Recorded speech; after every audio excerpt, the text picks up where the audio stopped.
বিসমিল্লাহ। জ্ঞান তত্ত্বের ক্লাস আমরা একটু রিক্যাপ করি। জ্ঞানের ডেফিনিশন কি? জ্ঞানের ডেফিনিশন নিয়ে আমরা এর আগে ক্লাস করছি। জ্ঞান বলতে কি বোঝায়?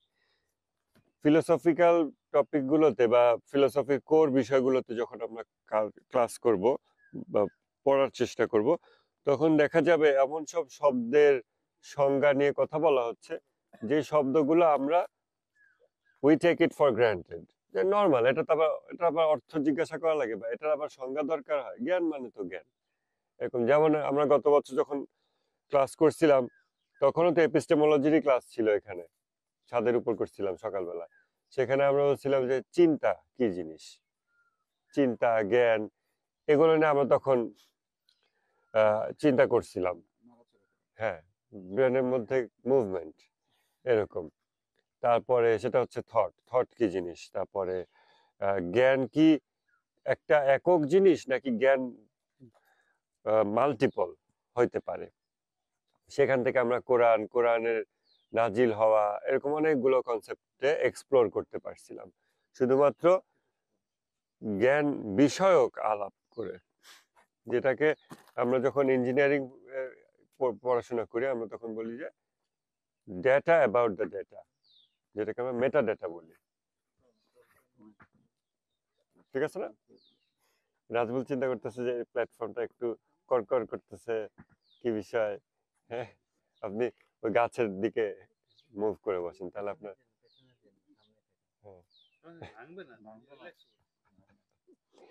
একটা ভাঙার টেস্ট করা দরকার। যে মোবাইল যেমন আইফোন নতুন হলে একটু ভেঙে টেস্ট করে না, যেহেতু টুপি পরা মানুষ বলছে ভাঙবে না, তাহলে এটা ভাঙবে না।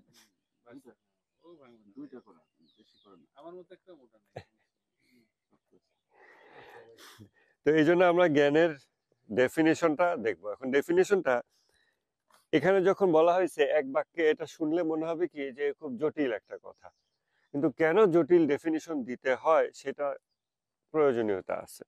জটিল ডেফিনিশন না দিলে কিছু ছোটখাটো ত্রুটি থাকে, ওই ত্রুটির মধ্য দিয়ে আপনার ইটস অ্যাবাউট ফ্রেমওয়ার্ক। ওই ত্রুটিগুলো রয়ে গেলে আপনার পরবর্তীতে আপনি একটা বিষয় আলাপ করছেন, গতকালকে আমরা যেটা নিয়ে আলাপ করতেছিলাম তাওহীদ বিষয়। আপনি হয়তো একটা সংজ্ঞা দিলেন, পরে দেখা গেল সংজ্ঞার মধ্যে একটা ফাঁক রয়ে গেছে। কেন এই ফাঁকটা আসছে কোত্থেকে? আপনি জ্ঞানের সংজ্ঞাটা একটু ভেজাল ছিল, একটা জায়গায় ফাঁক ছিল, ত্রুটি ছিল, ওই ত্রুটিটা পরবর্তীতে ফ্লো করে। You can think of it as any framework. যে কোনো ফ্রেমওয়ার্কে আমাদের একটা কোর লাইব্রেরিতে যদি ত্রুটি থাকে, ওই লাইব্রেরি যত জায়গায় ইউজ হয় তত জায়গায় কিন্তু আমার ভালনারেবিলিটি চলে আসে প্রোগ্রামিং এ। সিমিলার ব্যাপার। জ্ঞানের সংজ্ঞাটা পড়ি। জ্ঞান হচ্ছে যে কোনো বস্তুগত ও অবস্তুগত অস্তিত্ব, ঘটনা, সম্পর্ক ও তাৎপর্য সম্বন্ধে এমন অবস্তুগত মনোলকীয় রূপ যা হুবহু প্রকৃত অবস্থার প্রতিনিধিত্বকারী হবে। অর্থাৎ মানব মস্তিষ্কের ধারণ ক্ষমতার আওতায় যে কোনো কিছুর সঠিক প্রতিনিধিত্বকারী অবস্তুগত রূপই হচ্ছে সে সম্পর্কে মানুষের জ্ঞান। এই যে একটা ডেফিনিশন তৈরি করা হয়েছে, এই ডেফিনিশন হলো, এই ধরনের ডেফিনিশন তৈরি করা প্রোগ্রেসিভলি। হুট করে একটা মানুষের মাথায় পুরো ডেফিনিশন চলে আসে না। আমাদের প্রাথমিকভাবে মনে হতে পারে জ্ঞান, জ্ঞান কি জিনিস? জ্ঞান হলো কোনো কিছু সম্পর্কে একটা ধারণা। আমার এরকম প্রথমে মনে হতে পারে, একটু পরে মনে হবে কিন্তু ধারণা তো আবার সঠিক ধারণা হয়, ভুল ধারণা হয়। ভুল ধারণা হলে ওটাকে কি আমরা জ্ঞান বলতে পারি? যে ও এই বিষয়ে আমার জ্ঞান আছে, পরে দেখা গেল আমি ওটাকে অন্য কিছু মনে করে বসে আছি। তো যেমন জাফর ইকবাল একটা নাম। এখন একজন বলতেছে জাফর ইকবাল ভালো লোক, একজন বলছে খারাপ লোক। যে বলতেছে খারাপ লোক সে মনে করতেছে হুমায়ুন আহমেদের ভাই জাফর ইকবাল, আর আরেকজন মনে করতেছে ভালো লোক, সে জাফর ইকবাল ওই 60s এর অভিনেতা, ওই বাংলাদেশি অভিনেতা, তাকে মনে করতেছে। কিন্তু এই যে বলতেছে খারাপ লোক সে যাকে বোঝাচ্ছে, আর যে বলছে ভালো লোক সে যাকে বোঝাচ্ছে, সেটা এক না। তাহলে এক ব্যক্তির ব্যাপারে ধারণা হচ্ছে না, ধারণা চেঞ্জ হয়ে গেছে। তো ধারণা সঠিক বেঠিক হইতে পারে। যে বলতেছে খারাপ লোক সে বলছে হ্যাঁ তো খারাপ লোক, তুমি কেন ভালো বলো না? তোমার ধারণা অন্য জনের ব্যাপারে, আমার ব্যাপারে না, তাহলে তোমারটা হলো ভুল ধারণা, আমারটা সঠিক ধারণা, এটার সাপেক্ষে। এরকম অনেক কিছু হইতে পারে। আমাদের যেমন নবী রাসূল সম্পর্কে আমাদের কি জ্ঞান আছে নাকি ধারণা আছে, এটা নিয়ে আমরা তখন কথা বলছি। কারণ আমরা নবী সম্পর্কে অনেক কিছু ইমাজিন করে নিই, যে এইখানে নবী থাকলে আমাদেরকে এরকম বলতেন, মাফ করে দিতেন, দয়া করতে, শাস্তিও দিতে পারতো মেবি। এখন যে দয়া এক্সপেক্ট করতেছে সে মনে মনে ভেবে নিচ্ছে নবী এখানে হলে আমাকে মাফ করে দিত, মায়েরও দিতে পারতো, তো হতে পারতো, আমরা তো জানি না। তো এইভাবে প্রত্যেকেরই তার ইমাজিনেশনে সে দেখা যাচ্ছে নবীর একটা রূপ তৈরি করে নিচ্ছে। ওইটা কি নবীর সম্পর্কে জ্ঞান বলা যাবে? কারণ ওটা কিন্তু একটা ইমাজিনেশন, ওটা ট্রু নলেজ না। তখন আমাদের এই প্রশ্ন চলে আসছে যে শুরুতে যে আমরা একটা সিম্পল ডেফিনিশন দিয়ে শুরু করলাম, জ্ঞান হলো কোনো কিছু বিষয়ে ধারণা।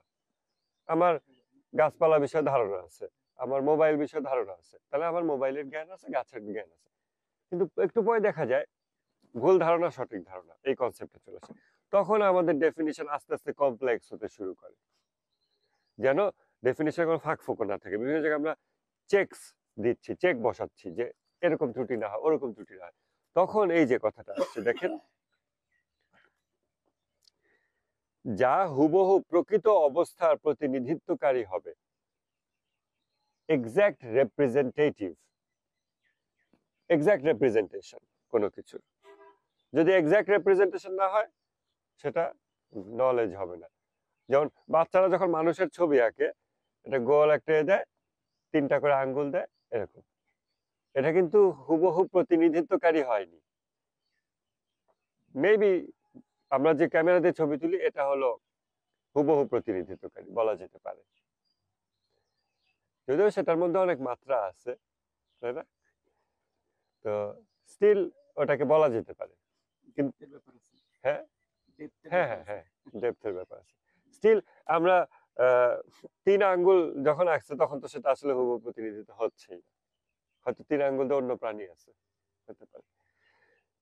এইভাবে তখন আমরা একটা চেক বসাচ্ছি, হুবহু প্রকৃত অবস্থার প্রতিনিধিত্বকারী হতে হবে, তা না হলে ওটা জ্ঞান হবে না। আবার জ্ঞান কি জিনিস? জ্ঞান হলো ইম্যাটেরিয়াল। জ্ঞান জ্ঞান জিনিসটা যেটা আমাদের ব্রেইনের মধ্যে হয়, প্রাথমিকভাবে আমরা বলতে পারি। কারণ যখন আমরা আধ্যাত্মিক বিষয়গুলো আলাপ করব বা ইরফানি আলাপ করব, তখন আমরা দেখব যে জ্ঞান হলো শুধু যে বায়োলজিক্যাল ব্রেইনের নিউরনের মধ্যে তা না, এর বাইরেও জ্ঞানের অস্তিত্ব আছে। বরং জ্ঞানের অস্তিত্ব নিউরনের বাইরেই মূলত ঘটে। নিউরনের মধ্যে বা মানুষের বায়োলজিক্যাল বডিতে জ্ঞান পরে আসে, এটা আমরা পরবর্তীতে দেখব।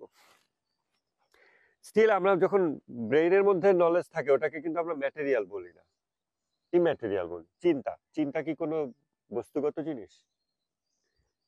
এখন আমরা কিন্তু ম্যাটেরিয়াল সায়েন্স দিয়ে আমরা বলতে পারি, কেন? এটা তো ব্রেইনের ইলেকট্রোকেমিক্যাল সাম সিগন্যালস, তাই না? তো ইলেকট্রন সেখানে, এটা তো একটা ম্যাটেরিয়াল জিনিস, আপনার পরমাণু, ইলেকট্রন, আমরা ওগুলো দিয়েই তো ম্যাটেরিয়াল তৈরি হয়। তাহলে এইরকম ভাবে আমরা ডেপথে যেতে পারি, বাট অত ডেপথে আমরা এখন যাব না। গেলে আমরা বিগার পিকচার হারাই ফেলবো। যেটা বারবার বলা হয় প্রত্যেক ক্লাসে আমাদের, সেটা হলো কোনো বিষয়বস্তুর কত গভীরে যাব। কোন একটা বিষয়বস্তুর এত গভীরে চলে যাচ্ছি যাতে আমি বিগার পিকচার হারাই ফেলতেছি, প্লাস ওই ডেপথে যাওয়ার প্রয়োজনীয়তা নাই, প্লাস ওই ডেপথে যাওয়ার নলেজ আমার নেই। যেমন চিন্তা কি বস্তুগত জিনিস না অবস্তুগত জিনিস, এই প্রশ্নের কত ডেপথে আমরা যাব? আমরা যদি এখন চিন্তা কোথায় ঘটে, চিন্তা যদি হিউম্যান ব্রেইনে ঘটে, তাহলে ব্রেইন তো একটা বস্তুগত জিনিস, হাতে ধরা যায়, মগজ এটা। তারপর সেখানে কেমিক্যাল ব্যাপার স্যাপার আছে, নিউরন আছে, এগুলো ধরা যায়। তাহলে কি চিন্তা বস্তুগত জিনিস?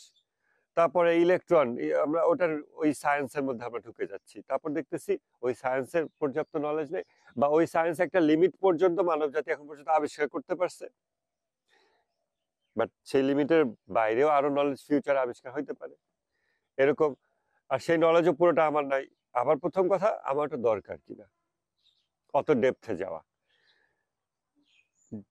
আনট্রেইনড মাইন্ড যারা যারা সঠিকভাবে চিন্তা করার ট্রেনিং পায় নাই, তাদের এটা হয়, ব্রেন দৌড় দেয়।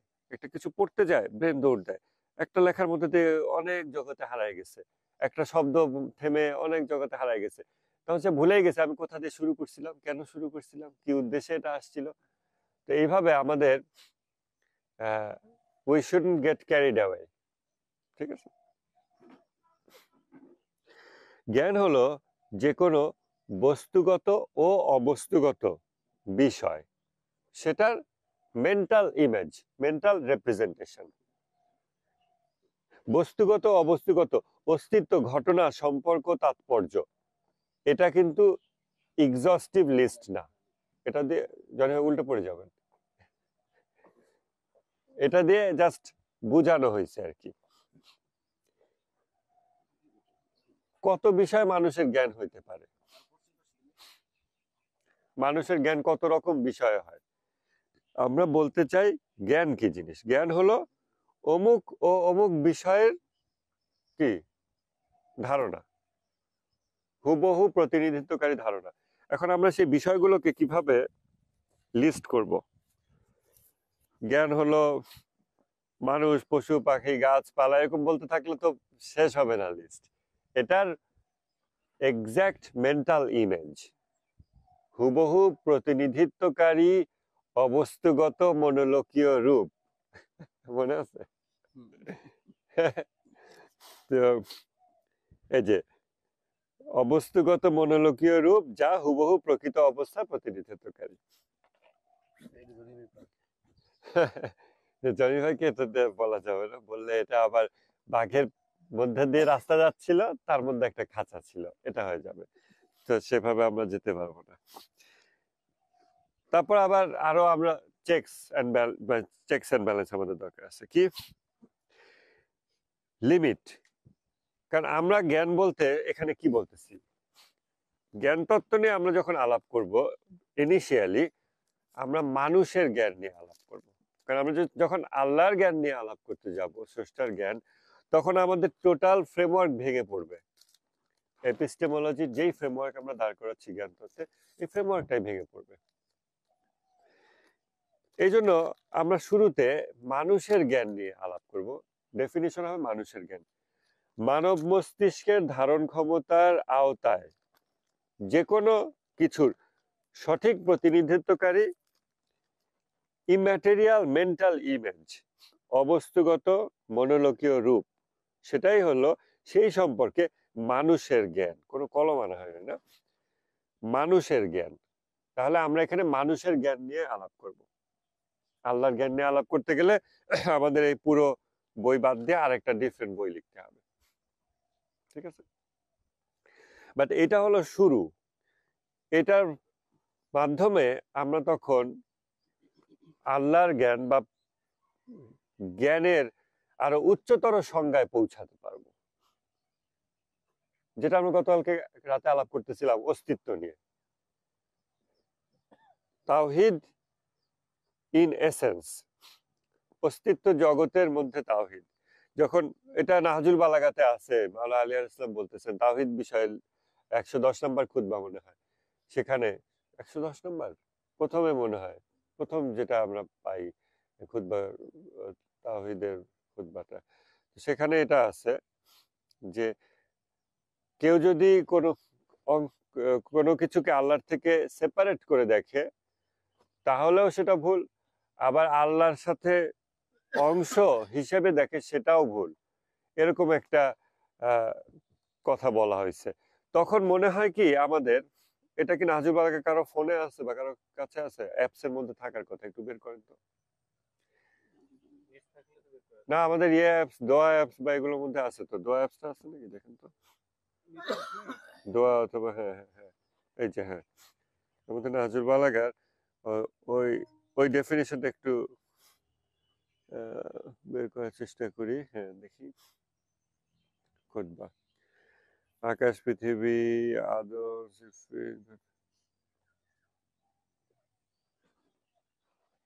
আল্লাহ তত্ত্ব, দেখি প্রথম খুতবাতে মনে হয়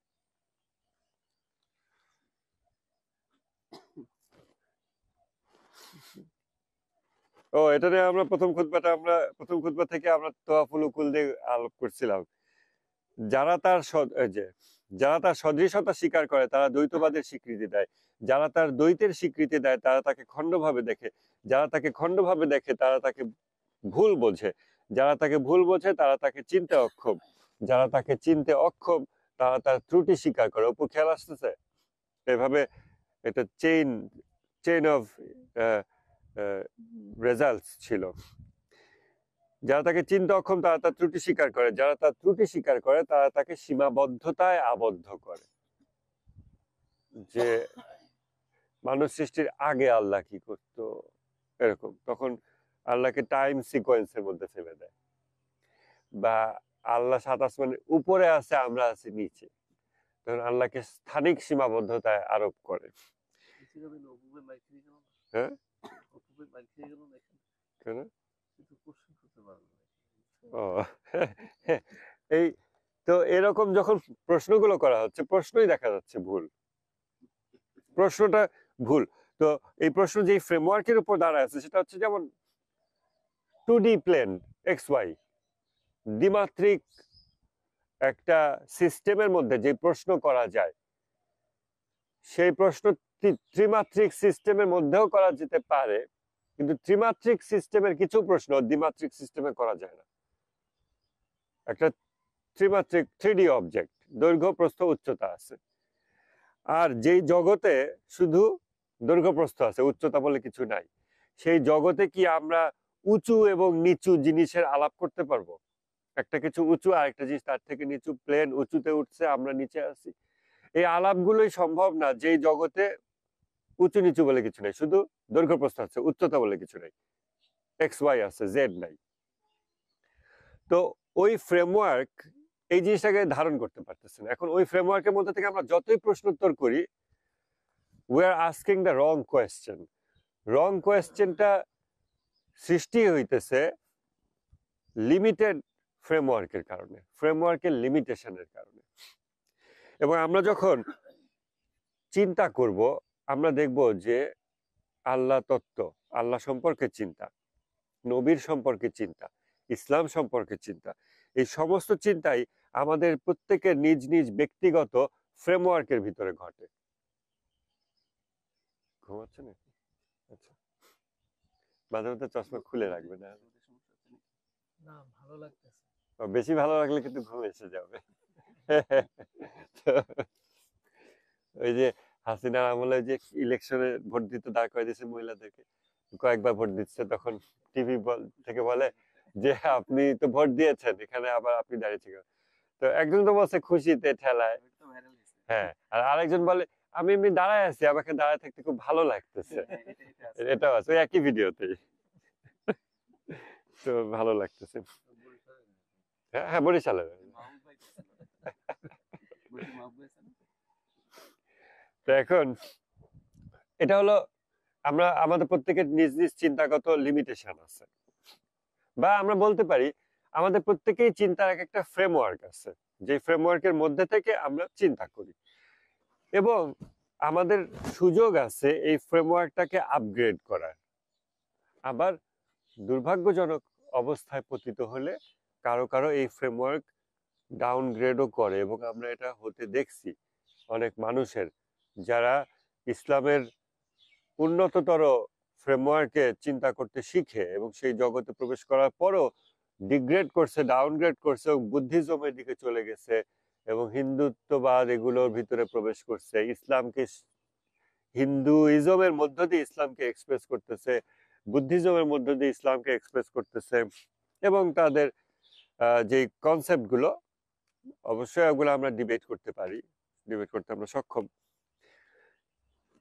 যেগুলো দেখলে বোঝা যায় যে তার চিন্তার ফ্রেমওয়ার্কটা ডিগ্রেড করছে, ডাউনগ্রেড করছে, সে এখন মানে কেউ এসএসসি পাস করার পরে প্রাইমারিতে আবার চলে গেছে, এরকম ব্যাপার হয়ে গেছে। তো চিন্তার ফ্রেমওয়ার্কের আপগ্রেড এবং ডাউনগ্রেড পসিবল।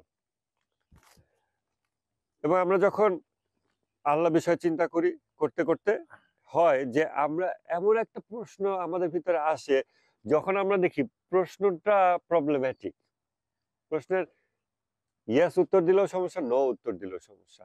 একটা প্রশ্নের উত্তরে যদি মাল্টিপল ভ্যালু হয়, বাইনারি যদি না হয়, একটা প্রশ্নের উত্তরে 10টা হতে পারে, 1 থেকে 10, যে কোনো 1 হলেও সমস্যা, 9 হলেও সমস্যা, 10 হলেও সমস্যা, যাই হবে সমস্যা। কারণ ওটা আমার ফ্রেমওয়ার্কের ভিতরে আরেকটা জিনিস সাথে কন্ট্রাডিক্ট করতেছে। বোঝা যাচ্ছে কথাগুলো? অনেকটা মানে হ্যাঁ, অনেক খুব এক্সাক্ট কথা বলতেছি না আমি, বাট একটু বোঝার চেষ্টা করেন। তো হ্যাঁ, ওটা তো একেবারে যুক্তিবিদ্যার প্রাথমিক ফ্যালাসি ডিসকাশনে আমরা ওটাকে উদাহরণ হিসেবে আনি, যে আল্লাহ কি এমন ভারী বস্তু তৈরি করতে পারবে যা সে নিজেই তুলতে পারবে না। এই প্রশ্নের ভিতরে কিছু অ্যাজাম্পশন আছে, সেটা হচ্ছে যে আল্লাহকে আগে বস্তুগত হিসেবে ধরে নেওয়া হয়েছে। আমাদের যেমন বস্তু দেহ আছে, আল্লাহকে সেরকম ধরে নেওয়া হয়েছে যে আমরা একটা কিছু তৈরি করি, আমরা আবার এটা উঁচু করতে পারি।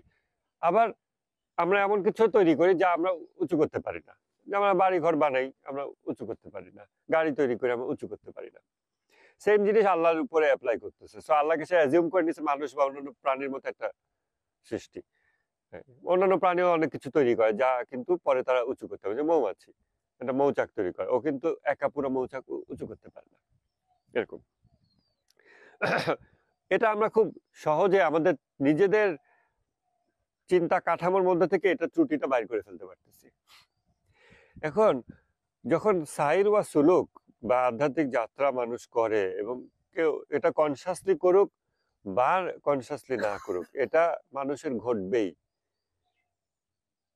গতকালকে কি এটার মধ্যে কথা হয়েছে যে স্থির অবস্থা নাই, এই কথাটা গতকালকে কোথায় আলাপ হচ্ছিল যেন? গতকালকে আমরা আলাপ করতেছিলাম, ও না, রিফাত ওই দিন বলতেছিলেন, ওই যে আমরা চটপটি খাচ্ছিলাম যখন ওইখানে বউবাজারে বসে, যে মানুষের স্থির অবস্থা নাই। হয় মানুষ আল্লাহমুখী কামালতের দিকে অগ্রসর হচ্ছে, অথবা আল্লাহ বিমুখী কামালতের দিকে অগ্রসর হচ্ছে। হ্যাঁ, কিন্তু এমন না যে মানুষের আধ্যাত্মিক অবস্থা একটা লেভেলে এসে থেমে আছে। আমি অনেক নামাজ কালাম পড়ে একটা অবস্থায় এসে থেমে আছি না, প্রতি মুহূর্তে হয় আপনি আগাবেন আল্লাহর দিকে, অথবা দূরে সরে যাবেন। এটা মুভিং একটা স্টেট, এটা কোনো স্থিতিশীল অবস্থা না। তো এই যে সাইর ওয়া সুলুক, মানুষের যে যাত্রা, এই যাত্রা সবাই করে, সবারই ঘটে, হয় আল্লাহর দিকে না হলে আল্লাহর থেকে দূরে। এবং আল্লাহর দিকে যাদের যাত্রা ঘটতে থাকে, তাদের মধ্যে আবার দুই রকম। একরকম হচ্ছে কনসাসলি সচেতন ভাবে আল্লাহর দিকে যাত্রা করতেছে, আবার কেউ কেউ কনসাসলি করে না, এই চলতেছে ফিরতেছে, নামাজ কালাম পড়ে, হালাল ইনকাম করতেছে, খুব যে ইন্টেনশনালি আমি আল্লাহর দিকে আধ্যাত্মিক যাত্রা করতেছি এইভাবে শিরোনাম দিয়ে তারা হয়তো যাত্রা করতেছে না, বাট স্টিল তাদের জীবনে আল্লাহমুখী যাত্রাই হচ্ছে। তারা প্রতিদিন আগের দিনের থেকে পরের দিন আরেকটু আল্লাহর ঘনিষ্ঠ হচ্ছে, তাদেরও ওটা হচ্ছে। সো আমরা এটা প্রথমে বলতে পারি যে সাইর ওয়া সুলুক এটা সবার জীবনে আছে। কিন্তু যখন আমরা কেউ বলে সে খুব আধ্যাত্মিক লোক, বা এটা আধ্যাত্মিক চর্চা বা আধ্যাত্মিক কথাটাকে অনেক মানুষ ভুল ভাবে বলে, বিভিন্ন অর্থটাই অনেকে হয়তো বোঝে না, ভুলভাল জিনিসকে আধ্যাত্মিক বলে। বাট যেটাই হোক, লোকে যখন এটা বলে, যাদের ব্যাপারে বলে সে আধ্যাত্মিক লোক, সে আধ্যাত্মিক করে, চর্চা করে, এগুলো অন্যরাও করে। কেউ খুব জেনে শুনে সিলেবাসে সিস্টেম্যাটিক ভাবে, অন্যরা একটু সিস্টেম্যাটিক ভাবে না। এই আমরা বাংলা ব্যাকরণ পড়েও বাংলা কথা বলি, লিখি, আবার কেউ বাংলা ব্যাকরণ না পড়েও কথা বলে লেখে, ঠিক আছে না? আধ্যাত্মিকতা মানে এটা কি খুব সিম্পলিফাইড ভাবে বলা যায় যে আধ্যাত্মিকতা হচ্ছে সেলফ পারফেকশন বলা যেতে পারে। পারফেকশন টুয়ার্ডস গড হলে আমরা তখন সেটাকে একরকম ভাবে বলি, আর পারফেকশন অ্যাওয়ে ফ্রম গড সেটাকে আমরা আরেকভাবে বলি। এটা হলো পরস্পর বিপরীত দিকে যাত্রা করা দুটো ট্রেনের মতো। অনেক লম্বা দুটো ট্রেন ইমাজিন করা যায়, পাশাপাশি দুই লাইনে অপোজিট ডাইরেকশনে যাচ্ছে। হয় আপনি ওই ট্রেনে জাম্প করতেছেন, নাহলে এই ট্রেনে জাম্প করতেছেন। এবং আমাদের দুর্ভাগ্যজনক অবস্থা হয় অনেক সময়, কেউ আল্লাহমুখী ট্রেনে অনবোর্ড করে ওঠে, আবার কিছুদিন পর আবার আল্লাহ বিমুখী ট্রেনে উঠে পড়ে এবং যা কিছু সে অর্জন করছিল আল্লাহমুখী অর্জন, আবার ওগুলো তার নষ্ট হয়ে যায়, কারণ সে আল্লাহ থেকে আবার দূরে সরে। আবার তার পরিবেশ পরিস্থিতি তার অনুকূল হয় এবং আবার সে আল্লাহমুখী ট্রেনে যাত্রা করে এবং আবার সে আল্লাহর দিকে কিছুটা অগ্রসর হয়।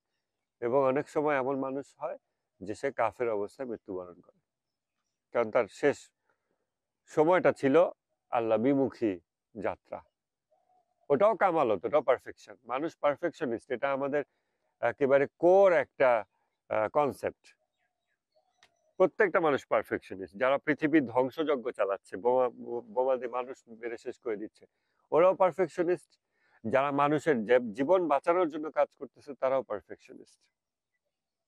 যে সুইসাইড করে সেও পারফেকশনিস্ট, যে বেঁচে থাকার চেষ্টা করে সেও পারফেকশনিস্ট।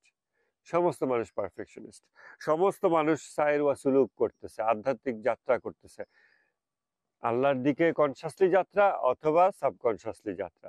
কেউ আল্লাহ বিমুখী পারফেকশনের যাত্রা করতেছে। এই চিত্রের মধ্যে আমরা দেখব যে এই যাত্রায় আমাদের নিজেদের ভাঙা গড়ার অনেক বিষয় আছে, এবং কোন জিনিসটা ভাঙা গড়া হবে সেটা হলো আমাদের থট ফ্রেমওয়ার্ক, আমাদের চিন্তা কাঠামো।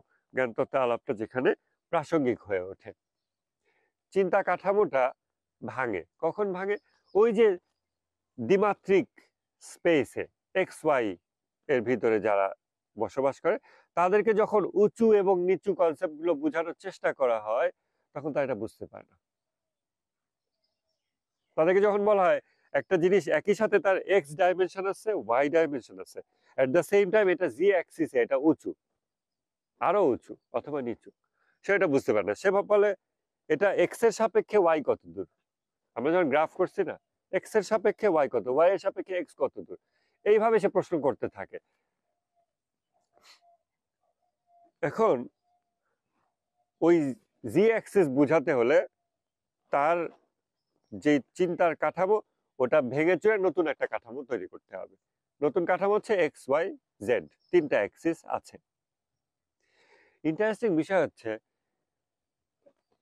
সাইর ওয়া সুলুকের ক্ষেত্রে, আধ্যাত্মিক যাত্রার ক্ষেত্রে, আল্লাহ তাওহীদ বোঝার ক্ষেত্রে আমাদের সকলের ভিতরেই আমরা যার যেই ফ্রেমওয়ার্কই আছে, যার চিন্তার বুদ্ধির যোগ্যতা বর্তমানে আমাদের যার যতটুকুই আছে, ওর ভিতরেই এমন কিছু থাকে যা সেলফ কন্ট্রাডিক্টরি। বোঝা গেছে? এটা একটা ইম্পর্টেন্ট কথা, এটা মাথায় রাখবেন। সেলফ কন্ট্রাডিক্টরি একটা ফ্রেমওয়ার্ক, যেহেতু এটা লিমিটেড ফ্রেমওয়ার্ক। খেয়াল করেন, আমি আবার একটু ব্যাকে যাই। হ্যাঁ, এই ইয়েটার কথা চিন্তা করেন, এক্স ওয়াই দ্বিমাত্রিক তলের কথা চিন্তা করেন। দ্বিমাত্রিক তলের ভিতরে কোনো সেলফ কন্ট্রাডিকশন কিন্তু নাই। দ্বিমাত্রিক এক্স অক্ষ ওয়াই অক্ষ, এটাই, এর মধ্যে কিন্তু সেলফ কন্ট্রাডিকশন নাই যে ও নিজে থেকেই ভাববে যে এখানে একটা ত্রুটি আছে, ওই ত্রুটির সমাধান করতে গিয়ে ও জেড অ্যাক্সিস আবিষ্কার করে ফেলবে। এরকম কিন্তু হবে না। X Y system itself complete. ওর ভিতরে কোনো সেলফ কন্ট্রাডিকশন নাই। কিন্তু মানুষের চিন্তা কাঠামো, মানুষ যখন চিন্তা করে আল্লাহর অস্তিত্ব নিয়ে, এই যে আমরা মাওলানা আলী আলাইহিস সালামের যে খুতবা নাজুল বালাগা থেকে আল্লাহর অস্তিত্ব সম্পর্কে এটা আনছি, এই খুতবা পড়তে গেলে আপনি আমি সবাই দেখবো আমাদের চিন্তা কাঠামো ভেঙে চুরে শেষ হয়ে যাচ্ছে। এটা এমন না যে বাইরে কেউ ফোর্স করে আমার চিন্তা কাঠামো ভেঙে দিচ্ছে, আমি নিজেই আমার চিন্তা ত্রুটি বের করে ফেলতেছি। অর্থাৎ যতক্ষণ না মানুষ পারফেক্টলি পারফেক্ট স্টেটে পৌঁছাচ্ছে, আয়াতুল্লাহ মুতাহারি এটা নিয়ে তার বইগুলোতে আলোচনা করছেন, পারফেক্টলি পারফেক্ট স্টেটে পৌঁছানোর আগ পর্যন্ত মানুষ যতগুলো চিন্তা কাঠামো অর্জন করে, প্রতিটা চিন্তা কাঠামোর ভিতরে এমন ত্রুটি থাকে যে সে নিজেই নিজের ত্রুটি দেখতে পায় এবং সে বুঝতে পারে যে এই প্রশ্নের উত্তর আমার চিন্তা কাঠামোর ভিতরে সম্ভব না। I have to step beyond the boundaries. আমাকে এর বাইরে বের হতে হবে, এর বাইরে চিন্তা করতে হবে। মোরাকাবার লেকচারগুলো আপনাদের খেয়াল আছে? যখন আপনি আল্লাহর দিকে মনোযোগ দিচ্ছেন, আমি যখন আল্লাহর দিকে মনোযোগ দিচ্ছি, তখন আমার মাথায় কি চিন্তা আসতেছে? আল্লাহর কাছে আমার অনেক কিছু পাওয়ার লিস্ট আছে, চাওয়ার পাওয়ার লিস্ট আছে, আমার লিস্ট গুলো চলে আসতেছে। তখন আল্লাহর কোন গুণের দিকে আমাদের মনোযোগ চলে যায়? দানশীল, দয়ালু, ক্ষমাশীল, এই গুণগুলোর দিকে। তখন কিন্তু আমি আল্লাহর দিকে যে মনোযোগ দিচ্ছি তা হচ্ছে না, আমার মনোযোগ আল্লাহর বিশেষ কিছু গুণের দিকে হচ্ছে, যে গুণগুলো আমার সিচুয়েশন সাপেক্ষে। তাহলে কিন্তু আমি আল্লাহর দিকে তাকাচ্ছি না, আমি আসলে নিজের দিকেই তাকাচ্ছি, কারণ আমার সিচুয়েশন সাপেক্ষে আমি আল্লাহর ওইটা দেখতেছি, তাই না? ভিক্ষুক সে দাতার হাতের দিকেই তাকাবে, তার চেহারা সুন্দর যদি তার কিছু আসে যায় না, সে দেখবে দাতার পকেট আর দাতার হাত, কারণ তার ওখানেই তার কনসার্ন। সে কিন্তু দাতার চেহারার দিকে তাকায় না, সে হাসতেছে কি, তার এক্সপ্রেশন কি, সে কেমন আছে, তার সাথে কোনো সম্পর্ক বিল্ড আপের দরকার নেই, সে শুধু হাত দেখে। মুচি কি দেখে? মুচি সবসময় মানুষ রাস্তায় যার হাতে ওর পায়ের দিকে তাকাতে থাকে, তাই না? কিন্তু ফকির, ভিক্ষুক, ওরা কিন্তু পায়ের দিকে তাকাতে থাকে না, ওরা কিন্তু আবার অন্য সিগন্যাল দেখতে থাকে যে ও এবং দেখা যায় ভিক্ষুকরা কিন্তু ইয়াং ছেলে পেলেদের আই কন্ট্যাক্ট করার চেষ্টা করে, কারণ ইয়াং ছেলে পেলেদের মনটা একটু নরম থাকে, তারা একটু দানশীল, সেটার সাথে আই কন্ট্যাক্ট করার চেষ্টা করে, আই কন্ট্যাক্ট করে এমন একটা এক্সপ্রেশন দেয়, একটা মনটা নরম হয়েছে, টাকা দিয়ে ফেলে। কিন্তু মুচি কিন্তু আপনার সাথে আই কন্ট্যাক্ট করবে না, সে আগে আপনার জুতার দিক দেখবে, যার যেটা কনসার্ন সেটা দেখতে থাকে। কিন্তু কেউ ব্যক্তিগুলোর দিকে কেউ চিন্তা করছে, এই মানুষটা কে, সে কেমন আছে, তার কিছু লাগবে নাকি, এগুলো না। আপনার তো চা পর্বই দরকার। হারুন ভাই ক্লাস আছে না 8টায়? না, ক্লাস নেয়, পড়াশোনাও করে।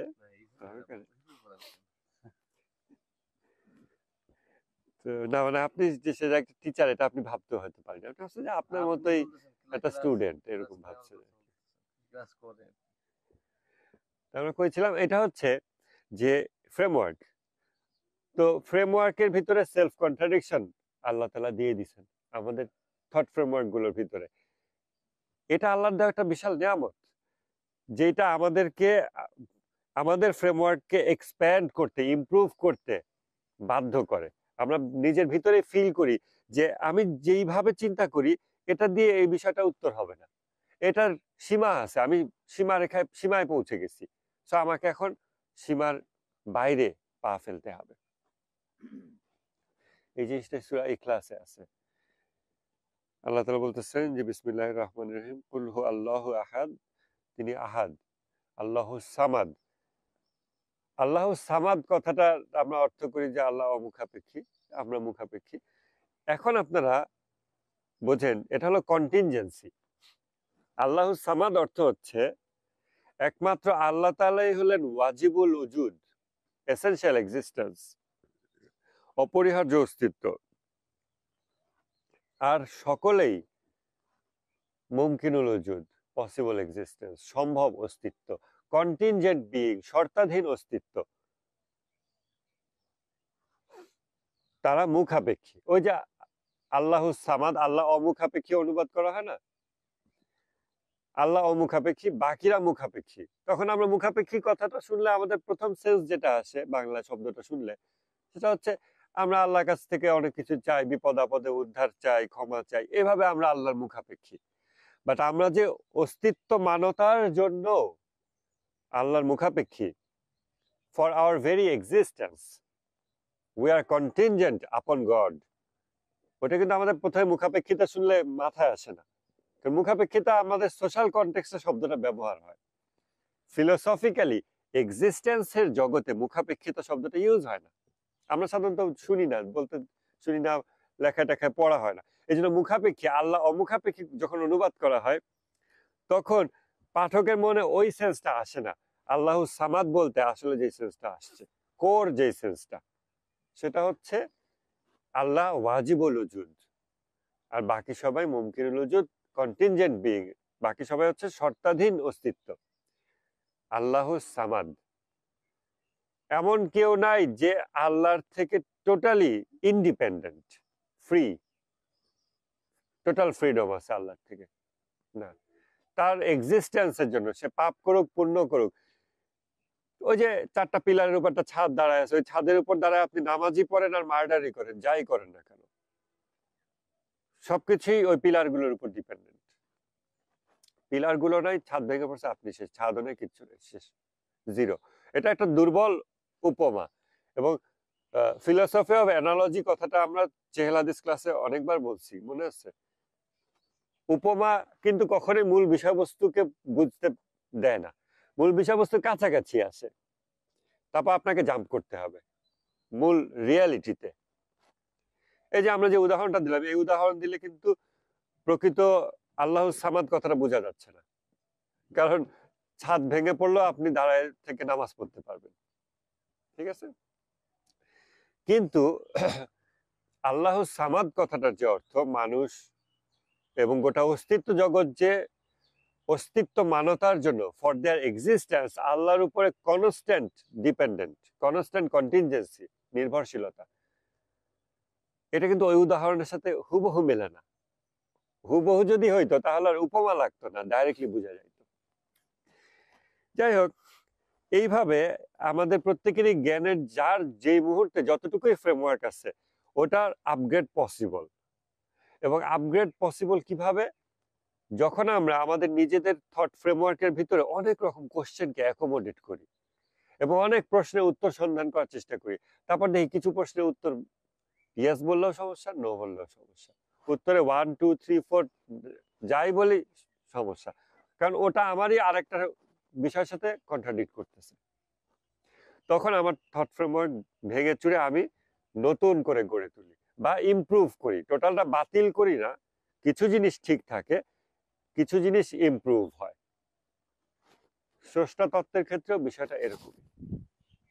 এই জন্য আমরা যদি স্রষ্টা তত্ত্ব বিষয়ে কোনো একটা বই লিখে বলি যে তাওহীদ বিষয় এটাই ফুল অ্যান্ড ফাইনাল, এটা ভুল হবে।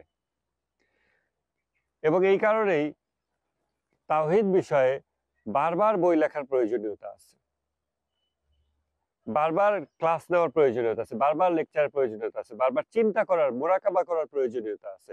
কারণ আজকে আপনি আমি তাওহীদ বিষয়ে যা বুঝতেছি নিজ নিজ প্রত্যেকের জ্ঞান কাঠামো, চিন্তা কাঠামোর ভিতরে, আগামীকালকে আমরা তার থেকে বেটার বুঝতে পারবো, সম্ভাবনা আছে, যদি আমরা আমাদের থট ফ্রেমওয়ার্কের ইনহেরেন্ট কন্ট্রাডিকশন গুলোকে টাচ করে ফেলি। ইনহেরেন্ট কন্ট্রাডিকশন, ওর ভিতরে কিছু একটা দ্বান্দ্বিকতা আছে। এবং যে মানুষ দ্বান্দ্বিক সত্তার কথাটা যে আমরা চেহেল হাদিসে বারবার বলি, এই দ্বন্দ্বই হলো সেই জিনিস যা মানুষকে কামালতের দিকে এগিয়ে নিয়ে যায়। কন্ট্রাডিকশন, দ্বন্দ্ব, ফ্রিকশন, এটাই মানুষকে পারফেকশনের দিকে এগিয়ে নিয়ে যায়। তখন মানুষ দুই রকম পারফেকশন খেয়াল করেন। এক হচ্ছে এই চিন্তা কাঠামোর ভিতরে যা কিছু জ্ঞান অর্জন করা সম্ভব, আমি সব জ্ঞান অর্জন করে ফেলছি, এটা এটা হলো একরকম পারফেকশন। আর একটা হচ্ছে এই চিন্তা কাঠামোই ইমপ্রুভ করব। সো একটা হলো এক্স ওয়াই সমতলের মধ্যে আমি যতদূর পারাতে জমি কিনলাম এক্স ওয়াই সমতলে, তারপর জি অ্যাক্সিসে আমি এখন আকাশের অংশ কিনবো, ওটারও মালিক হবো, তাই না? বোঝা যাচ্ছে? তখন মানুষ ওইখানে পারফেকশন খোঁজে। তো আপনি যখন দেখতেছেন আপনার চিন্তা কাঠামোর ভিতরে আল্লাহর সংজ্ঞা এর চেয়ে আর বেশি হইতেছে না, এর চেয়ে বেশি হতে গেলেই মিলতেছে না বা সব কন্ট্রাডিকশন আছে, তখন আপনি চাচ্ছেন আমি আরো বেটার কিছু চাই, এভাবে যদ্দূর হয় হয়ে গেছে, বেটার কিছু চাই, তখন আমার থট ফ্রেমওয়ার্ক ইমপ্রুভ হয়, থট ফ্রেমওয়ার্ক আপগ্রেড হয়, তখন আমাদের ওই বিষয়গুলো আসে। তাওহীদ in actions, in attributes, in essence, এই কথাগুলো যখন আমরা বলি তখন আমাদের থট ফ্রেমওয়ার্কটা আপগ্রেড হয়। কালকে রাতে এটা বলছি, থট ফ্রেমওয়ার্কটা আপগ্রেড হচ্ছে। তো কেউ কেউ দুটোই আমাদের দরকার আছে, আমার বর্তমান থট ফ্রেমওয়ার্কের মধ্যে যতদূর পারা যায় জ্ঞান অর্জন করা, আর একটা হচ্ছে থট ফ্রেমওয়ার্ক আপগ্রেড করা। এবং সঠিক পদ্ধতি হচ্ছে এক্সিস্টিং থট ফ্রেমওয়ার্কের ভিতরে যতদূর জ্ঞান অর্জন পসিবল তা অর্জন করা। কেননা ওই ফ্রেমওয়ার্কের ভিতরে যতদূর জ্ঞান অর্জন করা যায় তা অর্জন করতে গেলেই আমি ওর ইনহেরেন্ট কন্ট্রাডিকশনটা খুঁজে পাবো, তা না হলে আমি কন্ট্রাডিকশন খুঁজে পাবো না। কথাগুলো অনেকে বুঝতেছে না, আমি তা বুঝতে পারতেছি, কিন্তু শুনলে মাথায় ঢুকলে আবার পরে রিপিট হলে আস্তে আস্তে এগুলো কাজ করবে নিজের মাথায়। মহিলার মতো বলতে শুনতে ভালো লাগতে আছে। মোবাইলের জেনারেশনের সাথে মিল রেখে আপনারা যে সফটওয়্যার আপডেট দেয় এটার মধ্যে ব্যাপারটা আর কি। হ্যাঁ জেনারেশনের একটা সীমা আছে, হ্যাঁ, এর উচ্চতর কিছু আমি এটার মধ্যে না দিতে সম্ভব না। চেষ্টা হ্যাঁ, করতে পারবো না। তখন বলে না যে ওএস আপগ্রেড করতে হবে, এই ওএস এ এটা কম্প্যাটিবল না। এটা একটা একটা দুর্বল একটা মানে উপমা হতে পারে আর কি। হ্যাঁ হ্যাঁ, মানে সব উপমাই দুর্বল। এগুলো বোঝা যাইতেছে, এগুলো আমি বুঝতেছি না তো সবাই সবাই বুঝতে পারতেছে সেটা। না, আমি তো মূর্খ। সেটাই, বিস্কুটের প্যাকেটটা খালি হয়ে গেল কখন? এই নিয়ে আপনার যে পেইড ইউজ হচ্ছে তার জন্য এনার্জি প্রয়োজন, ও এটা ঠিক। গ্লুকোজ। হ্যাঁ গ্লুকোজ, বরিশালে কিন্তু বরিশাল লোকেরা কিন্তু গ্লুকোজ বলতে পারে না, গ্লুকোজ।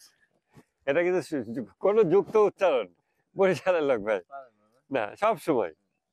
যেমন বলেন কিছু, হ্যাঁ রফলা দিয়ে কিছু শব্দ বলেন, যাক।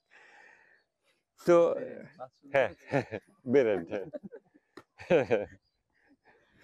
আসলে তো বরিশালেরই না, সে তো তেহরানি।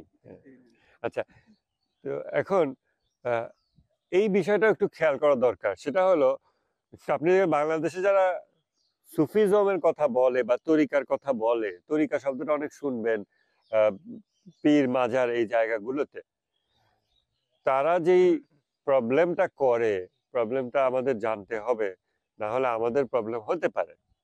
সেটা হলো এইমাত্র যেটা বললাম, আপনার এক্সিস্টিং চিন্তা কাঠামো, এর মাধ্যমে আপনার যতদূর জ্ঞান অর্জন সম্ভব আপনাকে আগে করতে হবে। করতে গেলে আপনি নিজেই আবিষ্কার করবেন যে এই থট ফ্রেমওয়ার্কের কিছু লিমিটেশন আছে, যেই লিমিটেশনের কারণে উচ্চতর জ্ঞান অর্জন সম্ভব হচ্ছে না। তখন আপনি ফ্রেমওয়ার্ক আপগ্রেড করবেন, তখন ইমপ্রুভ ফ্রেমওয়ার্কে আপনি আরো নতুন নতুন, সবার মধ্যে থাকে, সবার মধ্যে, সব মানুষের জন্য সব একই, সবার জন্য same। এখন এই পীর মাজারপন্থী আমাদের দেশে যারা আছে তারা কি করে, একেবারে এবিসিডি না জানায় এবং এবিসিডি না জানা লোকদেরকে ডাইরেক্টলি বলে দেয় ওই মানে আপগ্রেডেড বা উঁচু স্তরের যে থট ফ্রেমওয়ার্ক, সেইগুলোর যে নলেজ প্রোডাকশন, নলেজ আউটপুট, ওই কথাগুলো বাক্য হিসেবে মুখস্থ করায়। যেমন দেওয়ানবাগী, সে বলতেছে যে সে নিজেকে আল্লাহ দাবি করছে না, আমাকে দেখবেন, আবার নিজেকে নবী দাবি করছে, আবার এগুলো বলে না আমাকে এভাবেই দেখবেন, ওইটাই আমি, এটা আমি। এই কথাগুলো যাদেরকে শিখাচ্ছে তাদেরকে সে এভাবে শিখায়নি যে তোমার প্রাথমিক থট ফ্রেমওয়ার্ক হলো প্রাইমারি লেভেল, এর মধ্যে তুমি যতদূর পারো জ্ঞান অর্জন করো, 5 বছর পর তুমি নিজে 5টা কন্ট্রাডিকশন নিয়ে আমার কাছে আসবে, তখন আমি তোমাকে একটা ডিফারেন্ট থট ফ্রেমওয়ার্কে আপগ্রেড করব, ওইখানে তুমি আরো ডিফারেন্ট কিছু জানতে পারবা, তারপর আরেকটা, তারপর আরেকটা। কিন্তু সে ডাইরেক্টলি এভাবে বলে দিচ্ছে আমাকেই নবীর সুরতে দেখবা, আমি আল্লাহ, এভাবে বলতেছে। তার মানে কি সে অ্যাকচুয়ালি ওই স্তর থেকে বলছে নাকি এমনি জাস্ট ওই স্তর, সেও কথা মুখস্থ বলতে পারে, চান্স আছে, সেটা হয় ওই স্বাভাবিক। স্তর থেকে যদি বলে কিন্তু আমরা অনেক বড় বেয়াদবি করছি। কিন্তু ওই স্তরের লোক যদি হয় প্রকৃত অর্থে, সে কখনোই এই কথাগুলো এইভাবে ম্যাস পাবলিকের কাছে এইভাবে বলবে না। ওই স্তরের লোক হলে আসলে সে বলবে না তো, সে কয়েক সেকেন্ডের জন্য, কারণ সে আপনাকে এডুকেট করবে, সে আপনাকে ট্রেন আপ করবে। আপনি একটা 5 বছরের বাচ্চার হাতে 50 কেজি ওয়েট দিয়ে বলতে পারেন না ওয়েট লিফটিং করো, তোমার যুদ্ধে যেতে হবে, জিহাদ করতে হবে। It doesn't make sense. আপনি জানেন ওর পুষ্টি লাগবে, ওর সময় লাগবে, ওর কত কি হবে, আপনি ওকে ট্রেন আপ করবেন, আপনি ওকে আস্তে আস্তে গড়ে তুলবেন। এমন এমন উচ্চ স্তরের আধ্যাত্মিক কথাবার্তা পীর মাজার পন্থীদের মধ্যে আপনি মুখে মুখে দেখবেন। শিরক মনে হয় প্রাথমিকভাবে বেশিরভাগ মানুষ মনে করে, এবং তারপর যখন আপনি এই আধ্যাত্মিক বিষয়গুলো পড়াশোনা করবেন ইমাম খোমেনির এবং অন্য যাদের আছে, তখন আপনি দেখবেন আরে ওরা তো সঠিক কথাই বলতেছে, কিন্তু যে বলতেছে ও মূর্খ, জানে না, ও না বুঝে বলতেছে। কারণ কারণ ওর যেই প্রাইমারি থট ফ্রেমওয়ার্ক, ওই প্রাইমারি থট ফ্রেমওয়ার্কের কিছু বেসিক কোয়েশ্চেন করেন, ও সেটাই জানে না। এমন কিছু বেসিক কোয়েশ্চেন যেমন 2+2=4, এটা একটা ফ্রেমওয়ার্কের ভিতরে এই উত্তরটা আসে, তাই না? এটা ম্যাথমেটিক্যাল একটা ফ্রেমওয়ার্কের ভিতরে 2 এবং 2 4 হয়। আপনি দেখতেছেন সে এটার উত্তরই দিতে পারতেছে না, কিন্তু সে হায়ার কোনো ফ্রেমওয়ার্ক থেকে একটা কথা বলতেছে। হ্যাঁ, অথবা ওই যে ওই ইয়ে আই আই দিয়ে কি যেন আনরিয়েল নাম্বার না কি যেন ছিল ম্যাথে, রুট আই, রুটের উপর মাইনাস কি কি যেন ছিল না, হ্যাঁ রুটের ভিতরে নেগেটিভ, এগুলো সে বলতেছে। ভাবে ও সে তো অনেক উচ্চ স্তরের লোক। পরে আপনি দেখবেন 2+2 কত, এটা তো জানি না। তখন আপনি বুঝবেন যে সে কোন ধরনের লোকের হাতে ট্রেন্ড আপ হয়েছে, ইভেন ট্রেন্ড আপই হয়নি। এখন আমরা আবার জ্ঞান তত্ত্ব শুরু করব, ঠিক আছে? থট ফ্রেমওয়ার্ক, হ্যাঁ হ্যাঁ। এটা নিয়ে আগে জনি ভাই কি যেন একটা প্রশ্ন একবার করলো, সেইটার উত্তর দিতে গিয়ে আমি ওই জিনিসটা জনি ভাইকে বলছিলাম, ওই চটপটি খেতে ওইখানে বসি না বউবাজার ওইখানে যে একটা বিস্কুট আছে ওর মধ্যে রাখে না, সেটা হলো যে কিছু কিছু প্রশ্ন আছে যেটার উত্তর আপনি সীমায় পৌঁছে গেছেন, আপনি সীমার বাইরে পা রাখেন, তখন আপনি উত্তর পেতে উত্তর পাওয়ার জগতে প্রবেশ করবেন। উত্তর যে পেয়ে যাবেন সাথে সাথে তা না, বাট জগতে প্রবেশ হবে আর কি। এবং এটাই আল্লাহ তাআলা যে কোরআনে বলতেছেন যে কুল হুয়াল্লাহু আহাদ আল্লাহুস সামাদ লাম ইয়ালিদ ওয়া লাম ইউলাদ ওয়া লাম ইয়াকুল লাহু কুফুয়ান আহাদ। কোনো কিছুই তার মতো নয়, এটা হলো সেই ব্যাপার, কোনো কিছুই তার মতো নয়। কারণ মানুষ জ্ঞান অর্জন করে হলো উপমার মাধ্যমে, উদাহরণের মাধ্যমে। এটা হলো ওইটার মতো। দেখবেন বাচ্চারা কিভাবে শেখে, বাচ্চাদের কিন্তু এভাবে বলতে হয় এটা কি, এটা অমুকের মতো। তার এক্সিস্টিং জ্ঞানের জগতে অল্প কয়েকটা উপাদান আছে, ওইটা দিয়েই সে বোঝার চেষ্টা করে। যেমন আমরা একবার ওই যে লেকের পারে ওইখানে আমরা গেলাম, তখন হচ্ছে আলিয়ান বলতেছে যে ছাগল দেখে কুকুর বললো না কুকুর দেখে ছাগল বললো। হ্যাঁ, কারণ সে ছাগল এবং কুকুর ডিফারেন্সিয়েট করে সেখানে, তো সে যেটা জানে ওইটা সাপেক্ষে ওটা দিয়েই সে জানার চেষ্টা করতেছে। এভাবে কিন্তু বাচ্চারা যেভাবে করে আমরা ওভাবেই করি। আমরা চেষ্টা করি আমাদের এক্সিস্টিং থট ফ্রেমওয়ার্কের ভিতরে বিষয়বস্তুকে নিয়ে আসার, বাট এদিকে মানুষ কমই নজর দেয় যে যেই বিষয়ে আমি জ্ঞান অর্জন করতে চাচ্ছি ওই বিষয় কি আমার থট ফ্রেমওয়ার্কের মধ্যে বিষয় না উন্নততর থট ফ্রেমওয়ার্কের বিষয়। এভাবে চিন্তাটা কম করা হয়। মানুষ জাস্ট একটা প্রশ্ন করে, একটা ভাবনা করে ফেলে, বাট এই ভাবনাটা যে ডিফারেন্ট থট ফ্রেমওয়ার্কের জন্য হইতে পারে এটা আবার কম চিন্তা করা হয়।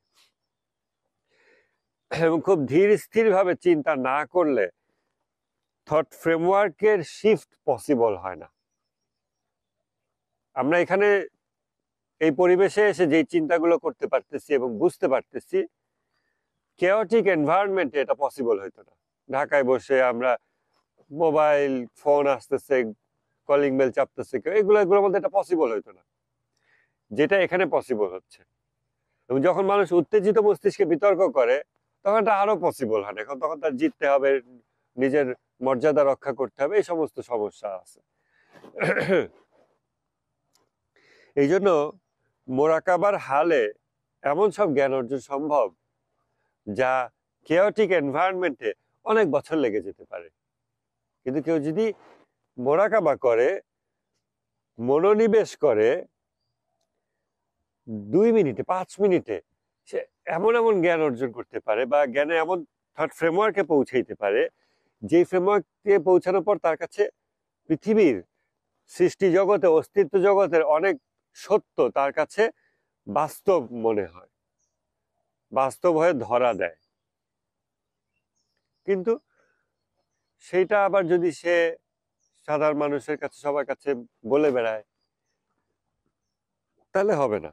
ওরকম অনেকে বলে বেড়ায় নিজের ক্রেডিট বাজির জন্য, যে আমি এই অমুক বিষয়টা জানি বা আমি ভবিষ্যতের এই বিষয়টা দেখছি, বলে দিতে পারলাম, এরকম অনেক অনেক কিছু মানুষ ক্রেডিট নেওয়ার জন্য করে।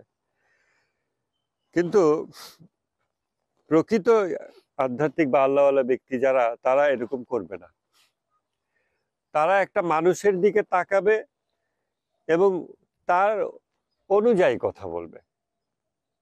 আমি অনেক কিছু জানি, আমি মানুষের সামনে এসে ফিজিক্স কেমিস্ট্রির জ্ঞান লেকচারিং করলাম, সে কিছুই বুঝলো না, সে ভাবলো ও ইংলিশে বলছে যেহেতু জ্ঞানী মানুষ। এই আমি শুধু ওই রেসপেক্টটুকু নিতে আসছি, আমি কিছু অ্যাকচুয়ালি দিতে আসি নাই, তাই না? কিন্তু যারা সত্যিকার আল্লাহওয়ালা লোক তারা অবশ্যই এই বিষয়ে খেয়াল রাখবে, তারা অডিয়েন্সের বা রোগীর বা ছাত্রের অবস্থা সাপেক্ষে ব্যবস্থা নেবে। এই জন্য আমরা যখন কথা বলবো কারোর সাথে, এগুলো জ্ঞানতত্ত্বের আলাপের ভিতরেই, আমরা যখন কারোর সাথে কথা বলবো, জ্ঞান বিনিময় করব, চিন্তা বিনিময় করব, তখন আমাদের খেয়াল রাখতে হবে যে তার থট ফ্রেমওয়ার্কটা কি, তার চিন্তা কাঠামোটা কেমন, সেটা সাপেক্ষে আমাদের কথা বলতে হবে। তারপর চেষ্টা করতে হবে তাকে কন্ট্রাডিকশনে পৌঁছে দেওয়ার। যখন সে কন্ট্রাডিকশনে পৌঁছে যাবে, সে ওই ফ্রেমওয়ার্ক থেকে বের হয়ে আসবে। যেমন কিছু মানুষ, সহজ একটা উদাহরণ, কিছু মানুষ এরকম চিন্তায় যে আমরা তো সাহাবীদের পায়ের নখের যোগ্যও না, এভাবে করে সে আসলে একজন মানুষকে রেসপেক্ট দিতে চাইতেছে। এটা তার বর্তমান থট ফ্রেমওয়ার্কের অবস্থা এবং স্পিরিচুয়াল ফ্রেমওয়ার্কের অবস্থা। সে অন্য মানুষকে রেসপেক্ট দিতে চায় এবং এটা মানুষের হৃদয়ের জন্য উপকারী বিষয়। যখন মানুষ অন্য কাউকে রেসপেক্ট করে, এটা মানুষের হৃদয়ের জন্য উপকারী। এর ফলে তার নিজের কিছু ইমিডিয়েট উপকার সে হাসিল করে।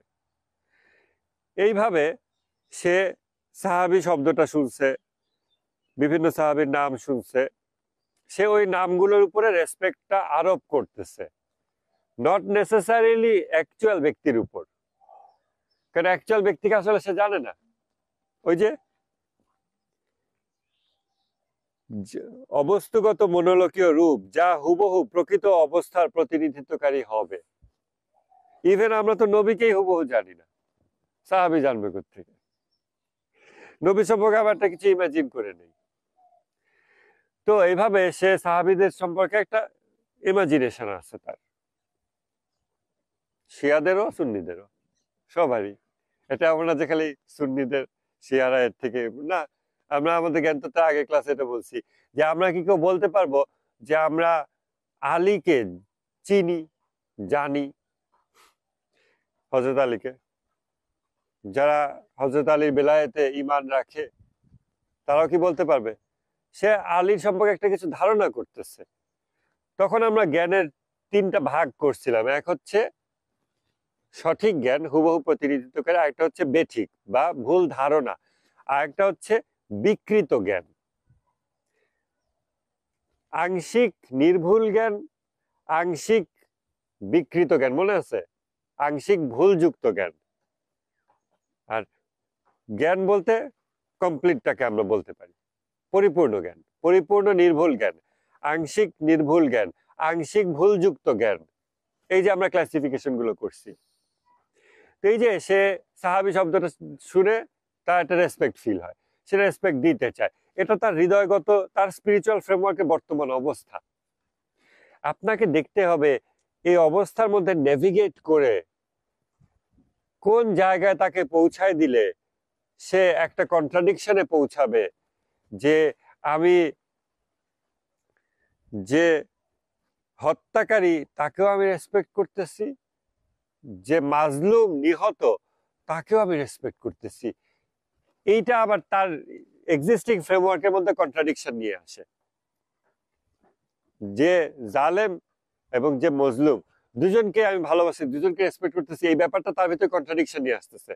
শুরুতে সে রেসপেক্ট দিচ্ছিল সবাইকে সেম, পরে সে দেখে না মুয়াবিয়াকে রেসপেক্ট দিতে গেলে, মানে এই মুয়াবিয়া না, মানে ওই মুয়াবিয়া, মুয়াবিয়াকে রেসপেক্ট দিতে গেলে আলীকে রেসপেক্ট দেওয়া যাচ্ছে না কোনো একটা জায়গায় অ্যাটলিস্ট।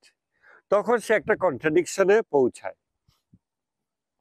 এখন ওই কন্ট্রাডিকশনটা আপনি তার কাছে কিভাবে তুলে ধরবেন, কিভাবে ওই কন্ট্রাডিকশন তাকে পৌঁছায় দিবেন, এবং তারপর ওই কন্ট্রাডিকশন থেকে বের হওয়ার জন্য আপনি তাকে কিভাবে হেল্প করবেন, এটা একটা বড় একটা প্রজেক্ট। এটা সিম্পল 2 লাইনের কথা না, একটা কাগজে লিখে দিলাম আলী সঠিক মুয়াবিয়া বাতিল, সবার মুখের উপর ছুঁড়ে মারলাম আর সবাই সঠিক ইসলামের মধ্যে চলে আসলো। It doesn't work that way. মানুষের জ্ঞান হলো প্রোগ্রেসিভ, তাকে আস্তে আস্তে ইমপ্রুভ করতে হয়, তাকে ট্রেন আপ করতে হয়, তার থট ফ্রেমওয়ার্ক আস্তে আস্তে একটা থেকে একটা নিতে হয়, ইমপ্রুভ করতে, আপগ্রেড করতে হয়। মানুষ যদি এক্সপেক্ট করে নাস্তিক আস্তিক, 2 লাইনে যুক্তি দিয়ে নাস্তিক আস্তিক বানিয়ে দিলাম, এভাবে হয় না। একটা মানুষকে, একটা বাচ্চা, ওর হাইট হলো 3 ফিট, টান দিয়ে 5 ফিট বানিয়ে দিলাম, it doesn't work that way. হ্যাঁ, আসিফ মহিউদ্দিন। যাই হোক, তো এইগুলোতে আমাদের ধীর স্থির ভাবে প্রত্যেক মানুষকে অ্যাপ্রোচ করা উচিত, এবং সেটা এমন না যে আমরা শুধু নাস্তিকদেরকে অ্যাপ্রোচ করবো এভাবে ধীর স্থির ভাবে, তাদেরকে ইমপ্রুভ করে করে আস্তে আস্তে ইমানের দিকে আনবো, বা শিয়ারা শুধু সুন্নিদেরকে আনার চেষ্টা করবে, বা উসুলি শিয়ারা আকবরী শিয়াদেরকে আনার চেষ্টা করবে, এভাবে না। সবাই, যে কোনো একজন আর একজনের থট ফ্রেমওয়ার্ককে ইমপ্রুভ করাতে হেল্প করতে পারে। ইভেন আপনার আমার থট ফ্রেমওয়ার্ককে ইমপ্রুভ করাতে একজন নাস্তিক অবদান রাখতে পারে। হতে পারে সে এমন একটা প্রশ্ন বা চিন্তা বা জ্ঞান নিয়ে আসছে যেটা আমাদের এক্সিস্টিং থট ফ্রেমওয়ার্ককে অ্যাকোমোডেট করতে গিয়ে আমরা দেখতেছি যে না, আমাদের থট ফ্রেমওয়ার্ক আপগ্রেড লাগবে। ফ্রেমওয়ার্ক আপগ্রেড ছাড়া আমাদের ওইটা সঠিক উত্তর বা সঠিক জ্ঞানটা আনা যাইতেছে না। তখন আমি ফ্রেমওয়ার্ক আপগ্রেড করবো, তখন আমরা সে নাস্তিককে ধন্যবাদ জানাতে পারি এই জন্য, কিন্তু তার থেকে আমরা একটা হেল্প পেলাম। সে আমাকে আমার থট ফ্রেমওয়ার্কের ত্রুটি পর্যন্ত পৌঁছে দিচ্ছে, যার ফলে আমি ফ্রেমওয়ার্ক আপগ্রেড করছি। মাওলানা আলী আলাইহিস সালাম আল্লাহর তাওহীদ সম্পর্কে যে কথাগুলো বলছেন, শুধু এই লেকচারের উপরেই না জানি কত বই আছে এবং কত লেকচার আছে, এর উপরে ইলাবোরেশন আছে, কিন্তু তারপরেও যারা ইলাবোরেট করছে তারাও কেউ বলতে পারবে না আমরা এটা সবটা বুঝে ফেলছি, সবটা ব্যাখ্যা দিছি। এই যে ডক্টর ফারুক সিকালেশফার ইমাম খোমেনির তরিকার উপরে উনার যে ক্লাস, উনি বলেন যে ইমাম খোমেনির এই চিঠির এই কথাটা আমি নিজেও এখনো সব বুঝি না। অথবা আমাদের কোন একটা দোয়া মুনাজাত সাবানিয়া, ইমাম খোমেনি মুনাজাত সাবানিয়ার উপরে অনেক এক্সপ্যান্ড করছেন, অনেক ব্যাখ্যা দিচ্ছেন, এবং ইমাম খোমেনির রেকমেন্ডেশন মুনাজাত সাবানিয়া নিয়মিত পড়া। তো ডক্টর ফারুক সিকালেশফার ওই মুনাজাত সাবানিয়ার একটা জিনিস ব্যাখ্যা করতেছেন কিছুক্ষণ, তারপর তিনি নিজে বলতেছেন যে এইটারই, এই দোয়াটার, এই মোনাজাতের আমি অল্প কিছু আয়াতের মানে অল্প কিছু বাক্যের ব্যাখ্যা দিতে পারবো, কিন্তু এর চেয়ে বেশি আমি পারি না, জানি না। অনেক কিছু আছে যেটা আমি জানি না, কিন্তু আমরা যখন বাংলা অনুবাদ পড়ি মনে হয় সবই তো বুঝতেছি। কিন্তু সে যখন উন্নততর থট ফ্রেমওয়ার্কে যায়, এই মোনাজাতের মধ্যেই ফ্রেমওয়ার্ক আপগ্রেড হইতে থাকে। আপনি আজকে মোনাজাত সাবানিয়া পড়বেন একরকম, 2 বছর পর পড়বেন আপনার ফ্রেমওয়ার্ক আপগ্রেড হয়ে গেছে। আপনি দেখবেন ও মোনাজাত, এই মোনাজাতে তো ওই লাইনটা আমি এতদিন বুঝতামই না, বা যা বুঝতাম এটা ভুল বুঝতাম, ত্রুটিপূর্ণ উত্তর ছিল, এখন একটু বেটার বুঝতেছি। এরকম একই জগতের মধ্যে, একই দোয়ার মধ্যে, একই কোরআনের আয়াত সূরা, এটার ভিতরে আপনার অনেক ফ্রেমওয়ার্ক আপগ্রেড হইতে পারে। তখন বলে না যে কোরআনের একটা আয়াতের 7 স্তরের তাৎপর্য আছে, আবার কেউ কেউ বলে 1000 স্তরের তাৎপর্য আছে। এটা কিভাবে হয়? যখন আপনার ফ্রেমওয়ার্ক আপগ্রেড হয়, একই আয়াত আপনার কাছে ভিন্ন তাৎপর্য নিয়ে আসে। আমরা গতকালকে যে আয়াতটা আলোচনা করতেছিলাম, সেটার জাহেরি তাৎপর্য একরকম, বাতেনি তাৎপর্য একরকম। আর জাহেরির মধ্যেও আবার কয়েকটা লেয়ার আছে। নিশ্চয়ই মানুষ জালুমান জাহুলা, সে চরম জালেম এবং চরম জাহেল। সাধারণভাবে আমরা যখন বাংলা অনুবাদ পড়তে থাকি, যখনই আমরা কোনো নেগেটিভ কথা পড়ি মনে করি এটা তো হিন্দুদের জন্য, এটা তো নাস্তিকদের, অমুসলিমদের জন্য, তারা দোজখে অনন্তকাল জ্বলবে, তারা জ্বলবে, আমরা তো না। কারণ তারা তো হলো হিন্দু, নাস্তিক, ওরা তারা জ্বলবে, খ্রিস্টান ওরা, আমরা তো না। আমরা কিন্তু এটা একেবারে প্রাথমিক একটা ফ্রেমওয়ার্ক একটা মানুষের, ইন্টেলেকচুয়াল স্পিরিচুয়াল ফ্রেমওয়ার্ক। যখন সে দোজখ এবং শাস্তি এগুলো পড়ে, সেটা অন্যদের জন্য, তারা তারা সেখানে অনন্তকাল জ্বলবে, এগুলো আমাদের জন্য না। আর বেহেশতে গুলো তো আমাদের জন্য, সেখানেই থাকবে, এরকম সে এরকম ভেবে নেয়। তো ইমাম খোমেনির তরিকাতে এটা আছে যে যেগুলো জাহেরি ভাবে প্রাথমিক ভাবে মনে হয় নেগেটিভ কথা, সেইটারও একটা পজিটিভ ইন্টারপ্রিটেশন আছে, ওইটারও একটা পজিটিভ কিছু আমরা গ্রহণ করতে পারি মুসলমানরা, এবং সালিক বা আধ্যাত্মিক অভিযাত্রিক সে এটা গ্রহণ করতে পারে। এবং সেগুলো ইমাম খোমেনি বেশ কিছু আয়াতে এভাবে ব্যাখ্যা করছেন। চেহেল হাদিসে পাবেন, ইমাম খোমেনি অন্যান্য কিতাবাদির মধ্যে পাবেন, এবং অবশ্যই আহজাবের 72 আয়াতের উপরে ইমাম খোমেনি যে ব্যাখ্যা করছেন তার ভিতরে পাবেন। এই হলো আমাদের ফ্রেমওয়ার্ক বিষয়ে যথেষ্ট আলাপ, এটা মাথায় রাখার চেষ্টা করবেন, তাহলে আমাদের অনেক হেল্প হবে ইনশাল্লাহ। তাই মাওলানা আলী আল ইসলাম এটার ভিতরে আর গেলাম না। আপনারা নাহাজুল বালাগাই অ্যাপসেও পাবেন, হার্ড কপিও পাবেন, পিডিএফ পাবেন। প্রথম খুতবা হচ্ছে আকাশ, পৃথিবী ও আদম সৃষ্টি সম্পর্কে আল্লাহ তত্ত্ব। জানা শিরোনামটা ঠিক লিখছে কিনা। তো এই প্রথম খুতবাটা আপনারা পড়ে দেখবেন, পড়ার সময় দেখবেন আমাদের নিজেদের থট ফ্রেমওয়ার্ক গুলো ভেঙে চলে যাচ্ছে।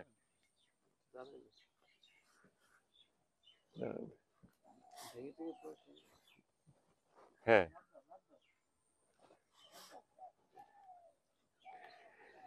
আচ্ছা, এবার আমরা জ্ঞানের ডেফিনিশনে যাই। কত মিনিট চলতেছে রেকর্ড আবার? 16 মিনিট।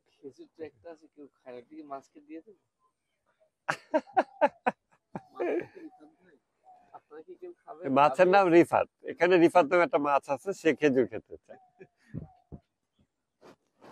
দেখছেন, আপনার খেজুরটা জান্নাতি, কারণ এর মধ্যে বিচিটা নেই। আছে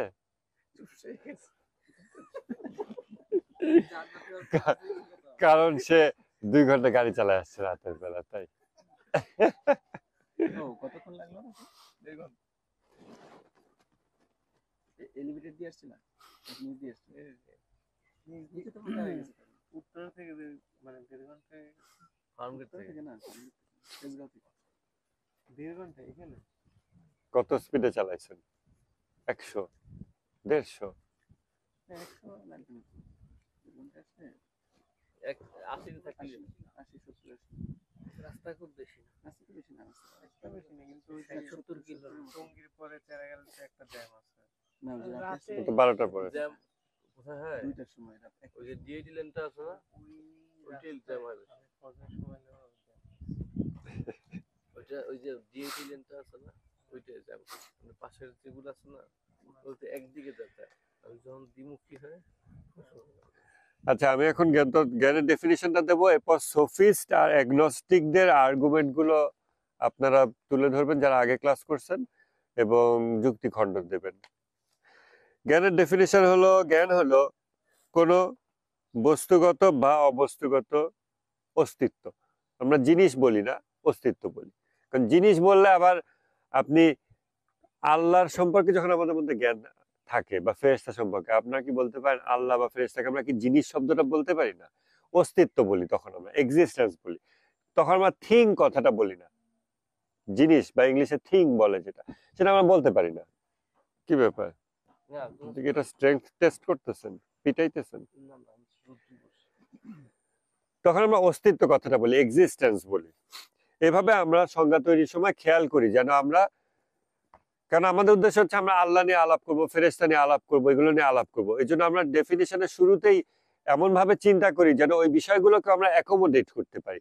এই জন্য আমরা বলি জ্ঞান হলো কোনো বস্তুগত বা অবস্তুগত অস্তিত্ব সম্পর্কে অবস্তুগত মেন্টাল ইমেজ। বাংলা হলো মনোলোকীয় রূপ, বাংলাটা কঠিন, ইংলিশটা সহজ, মেন্টাল ইমেজ, যা হুবহু প্রকৃত অবস্থা প্রতিনিধিত্বকারী, এক্সাক্ট রেপ্রেজেন্টেশন হবে। এটাই হলো নলেজ। অর্থাৎ মানব মস্তিষ্কের ধারণ ক্ষমতার আওতায়। এখানে কিন্তু আমরা আবার ওই আলাপে চলে আসতেছি, মানুষের ব্রেন একটা লিমিট পর্যন্ত ধারণ করতে পারে, সেই লিমিটের ভিতরেই কোনো কিছু যদি সঠিক প্রতিনিধিত্ব হয়, তাহলে আমরা বলতে পারি ওই বিষয় সম্পর্কের জ্ঞান।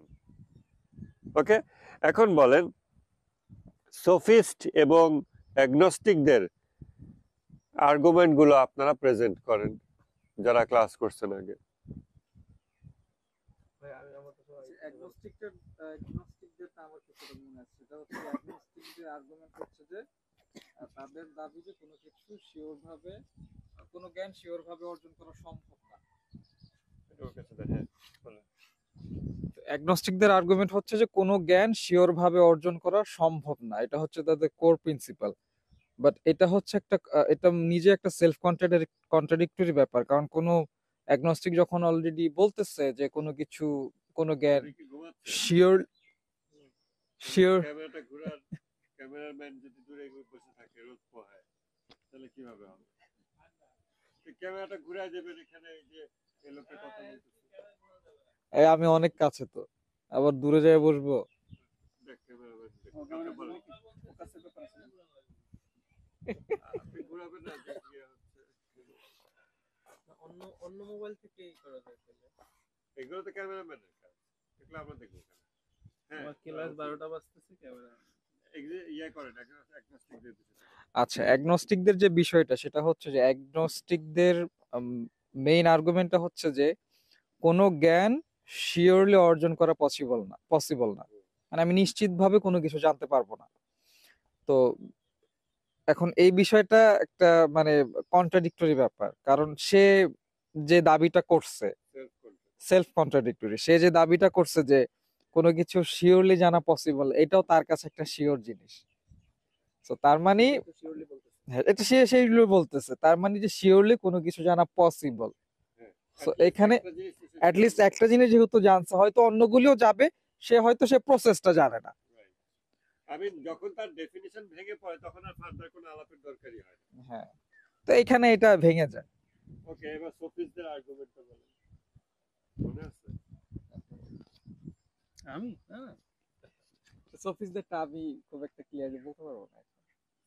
তাহলে আমাকে আপনি বলেন। সোফিজের আর্গুমেন্ট হচ্ছে ক্যামেরা লাগবে না। সোফিজের আর্গুমেন্ট হচ্ছে যে কিছু কিছু জ্ঞান শিওরলি জানা যায়, যেগুলো হচ্ছে রিফাত, জনি ভাই এখন বলা শুরু করছে, ঘুরে বসে। ও তো ঝাঁপ দিবে। মানে সোফিজের আর্গুমেন্ট হচ্ছে যে হ্যাঁ, বলেন। কিছু জ্ঞান না, এটা তো ঠিক না। কি জানি, না না কি জানি, একটু মনে করে দাও না। আরে বাবা, মনে করে দেন। দেখছি বেটা, এটা তো agnostic।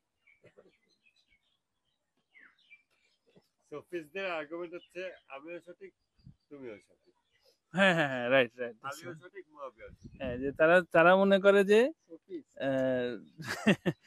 যে মানে কোনো জ্ঞানী ভুল না, সকল জ্ঞানী সঠিক, এবং সকল জ্ঞানের মধ্যেই সঠিক, সবাই সঠিক, এবং সবকিছুই সঠিক হওয়া পসিবল। একই বিষয়ে সঠিকও হতে পারে, বেঠিকও হতে পারে, বেঠিক হতে পারে। অতএব কোনো কিছুই সঠিক বা বেঠিক বলা যাবে না। ইউনিভার্সালিটিকে তারা রিজেক্ট করে, কিন্তু সোফিস্টরা হচ্ছে ইউনিভার্সালিটিকে রিজেক্ট করে। এখন আপনারা ফ্রেমওয়ার্ক বুঝতে পারবেন, ফ্রেমওয়ার্কের সাথে এটা একটা রিলেভেন্স আনতে পারবেন। সেটা হচ্ছে সোফিস্টদের আর্গুমেন্ট হইল যে যখন আর কেউ ইয়ে করবে তখন ওটা মিউট রেখে নাইলে আর কি, হাতে রাখেন। সোফিস্টদের আর্গুমেন্ট হলো একটা জিনিস আপনি বলছেন চাঁদ হইল বা পৃথিবী সমতল, আপনি সঠিক। ও বলছে পৃথিবী মানে গোল, 3D গোল, ওটাও সঠিক, এটাও সঠিক, ওটাও সঠিক। এটা হলো সোফিস্টদের আর্গুমেন্ট। এরকম ভাবে যে উদাহরণটা দিয়ে আমি বুঝালাম, তাতে মনে হতে পারে এটা তো বোকা মানুষ ছাড়া এরকম কথা কেউ বলে, দুজনকেই সঠিক বলে দেয়।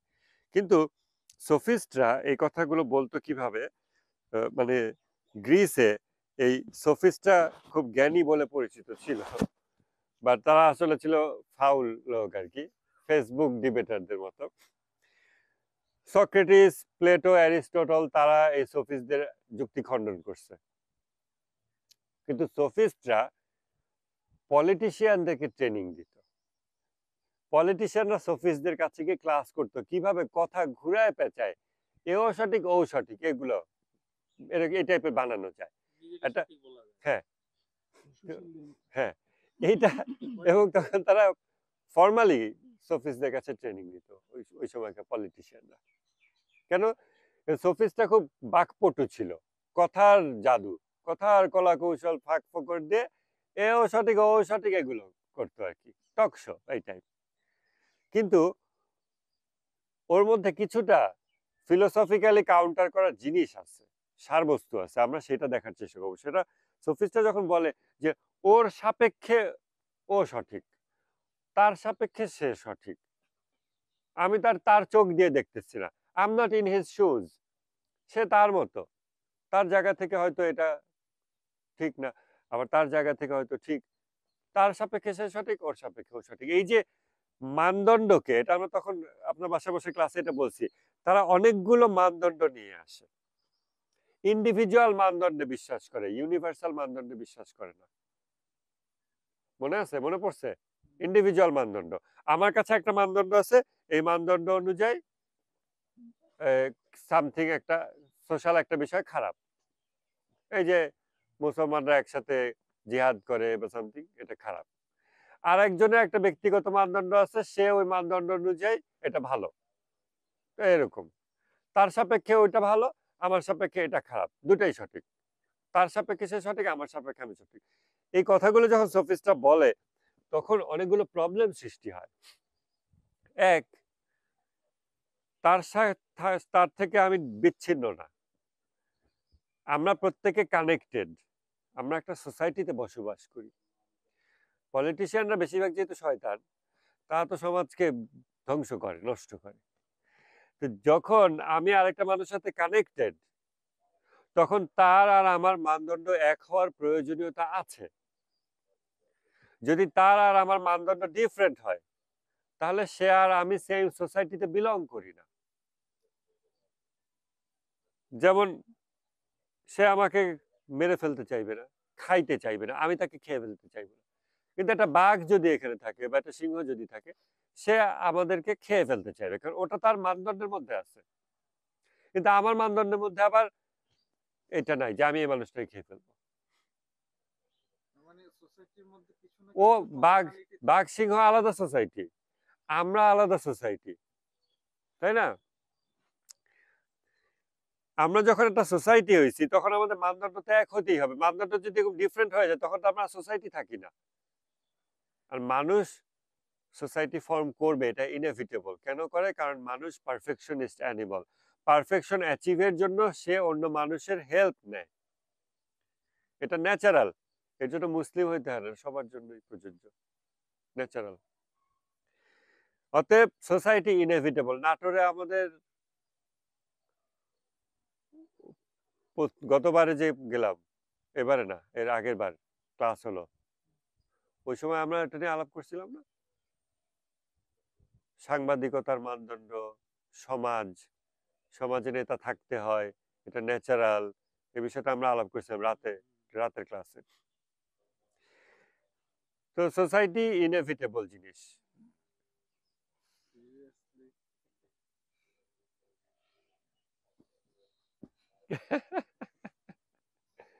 একটু ঘুমের ভিডিওটা করেন, ভিডিও যখন করতেছেন।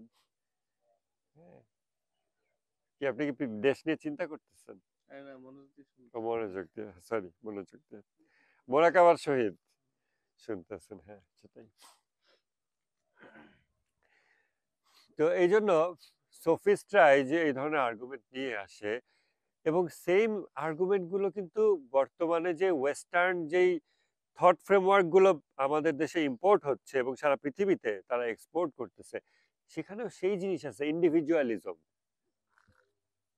ইন্ডিভিজুয়ালিজম, হ্যাঁ, আমার কাছে যা আমার মতো, তোমার কাছে যা তোমার মতো, এবং হার্ম প্রিন্সিপল, যেটা তুমি আমাকে হার্ম করো না, আমি তোমাকে হার্ম করবো না, তুমি তোমার মতো থাকো, আমি আমার মতো থাকি। On the surface it may sound very good, কেউ কাউকে হার্ম করতেছে না, হ্যাঁ, ওই যে বলে ভাই কেউ কারো ক্ষতি না করলে হলো, সে শুয়ারের মাংস খায়, খাক, সে গান বাজনা করে, বারে যায়, ক্লাবে যায়, ড্যান্স করে, এটা ওটা করে, সে তার ঘরে মেয়ে নিয়ে আসে, যা করে সে তার মতো করুক। সে আর কারোর ভাই কারোর তো মার্ডার করে নাই তো, সে তো কারোর খুন করেনি, সে তো মারা ধরেনি, সে যা করে করুক।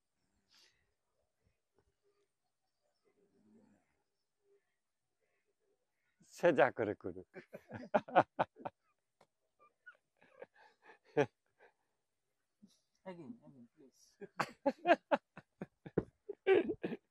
তো এখন আমরা কি এভাবে ছেড়ে দেবো সে যা করে করুক?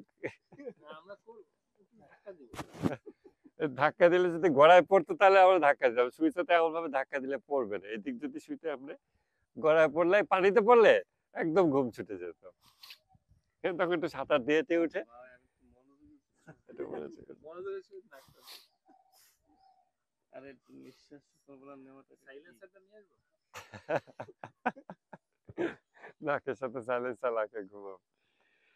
তো এই যে ইন্ডিভিজুয়ালিজম জিনিসটা পশ্চিমারা এক্সপোর্ট করতেছে পৃথিবীব্যাপী, সেইটাও কিন্তু এই সোফিস্টদের প্রসিড করা যে আর্গুমেন্ট, ওর ওই সেম জিনিসটাই। তুমি তোমার মতো চলো, তোমার যা ভাল লাগে করো, আমার যা ভাল লাগে, তুমি আমারে ঘাটাও না, আমি তোমারে ঘাটাবো নাই। সোসাইটি যখন মানুষের বিচ্ছিন্ন হয়ে যায় এভাবে, তখন খারাপ লোকজন ওখান থেকে ফায়দা উঠাইতে পারে। যেইভাবে হাসিনা 15 বছর বাংলাদেশে ফায়দা উঠাইছে, কারণ 15 বছর ধরে মানুষ মানুষ ছিল না, মানুষ ছিল শিবির। শিবির হলে তাকে মারা যাবে, শিবির মরছে, হেফাজত মরছে, হুজুর মরছে, মাদ্রাসা মরছে, কওমি মরছে, এগুলো ছিল। 24-এর অভ্যুত্থানের সময় হঠাৎ করে বাংলাদেশে সবাই ফিল করলো আমরা সবাই মানুষ, এটা ফিল করলো। তার আগ পর্যন্ত এইভাবে বিভক্ত করে রাখা হয়েছিল, তখন খারাপ লোকে ফায়দা হাসিল করতে পারছে। যখন মানুষ ওই বিভক্তি থেকে বের হয়ে আসছে, সবার মানদণ্ড যখন এক হয়ে গেছে, তখন কিন্তু একটা বিপ্লব হয়েছে, তখন আমরা উপকার পাইছি অ্যাজ আ সোসাইটি। আমরা তখন for the first time maybe feel করছি উই আর আ সোসাইটি।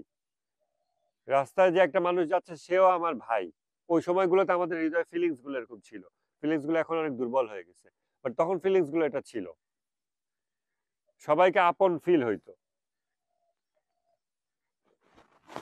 তাই না? তো এই যে ইন্ডিভিজুয়ালিজম, সেইটার কোরে এইটা আছে যে আপনার মানদণ্ড আমার মানদণ্ড আলাদা।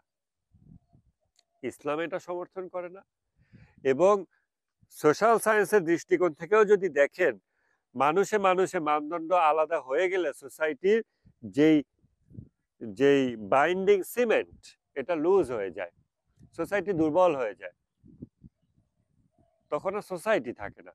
ওয়েস্টার্ন ওয়ার্ল্ডে আমরা গেলে দেখি যে ওয়েস্টে সোসাইটি এক্সিস্ট করে না, ইন্ডিভিজুয়াল এক্সিস্ট করে। আমরা এখানে সোসাইটি বলতে যা বুঝি বা ফিল করি, তারাও সোসাইটি শব্দটা মুখে ব্যবহার করে, বাট আমরা সোসাইটি বলতে যা ফিল করি by the word society, the essence of it, এটার যে এসেন্সটা আমরা ফিল করি, you go to any westernised civilisation, I mean so called civilisation, আপনি সেখানে যান, আপনি সোসাইটি ফিল করবেন না। আপনি দেখবেন তারা সোসাইটি শব্দটা বলে, মুখে উচ্চারণ করে, আপনি এটা কি সোসাইটি? তো কোনো সোসাইটিই হইল না, তাই না? এইরকম। আবার আমাদের সোসাইটিও এর থেকেও আরো ইমপ্রুভ সোসাইটি হইতে পারে।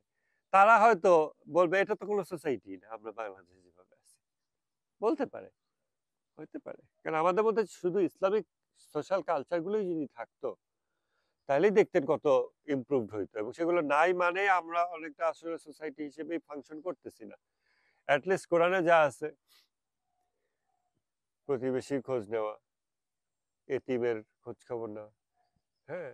এবং সূরা মাউনের উপরে আমরা মনে হয় এখানেই ডিটক্সে আগের বার আলাপ করছিলাম গত বছরে, যে আল্লাহ বলতেছে যে সূরা মাউনে যে, এবং যারা মাউন রিজেক্ট করে, যারা স্মল চ্যারিটি করে না, এটা বাংলা অনুবাদ করে যারা নিত্য ব্যবহার্য দ্রব্যাদি কাউকে দেয় না,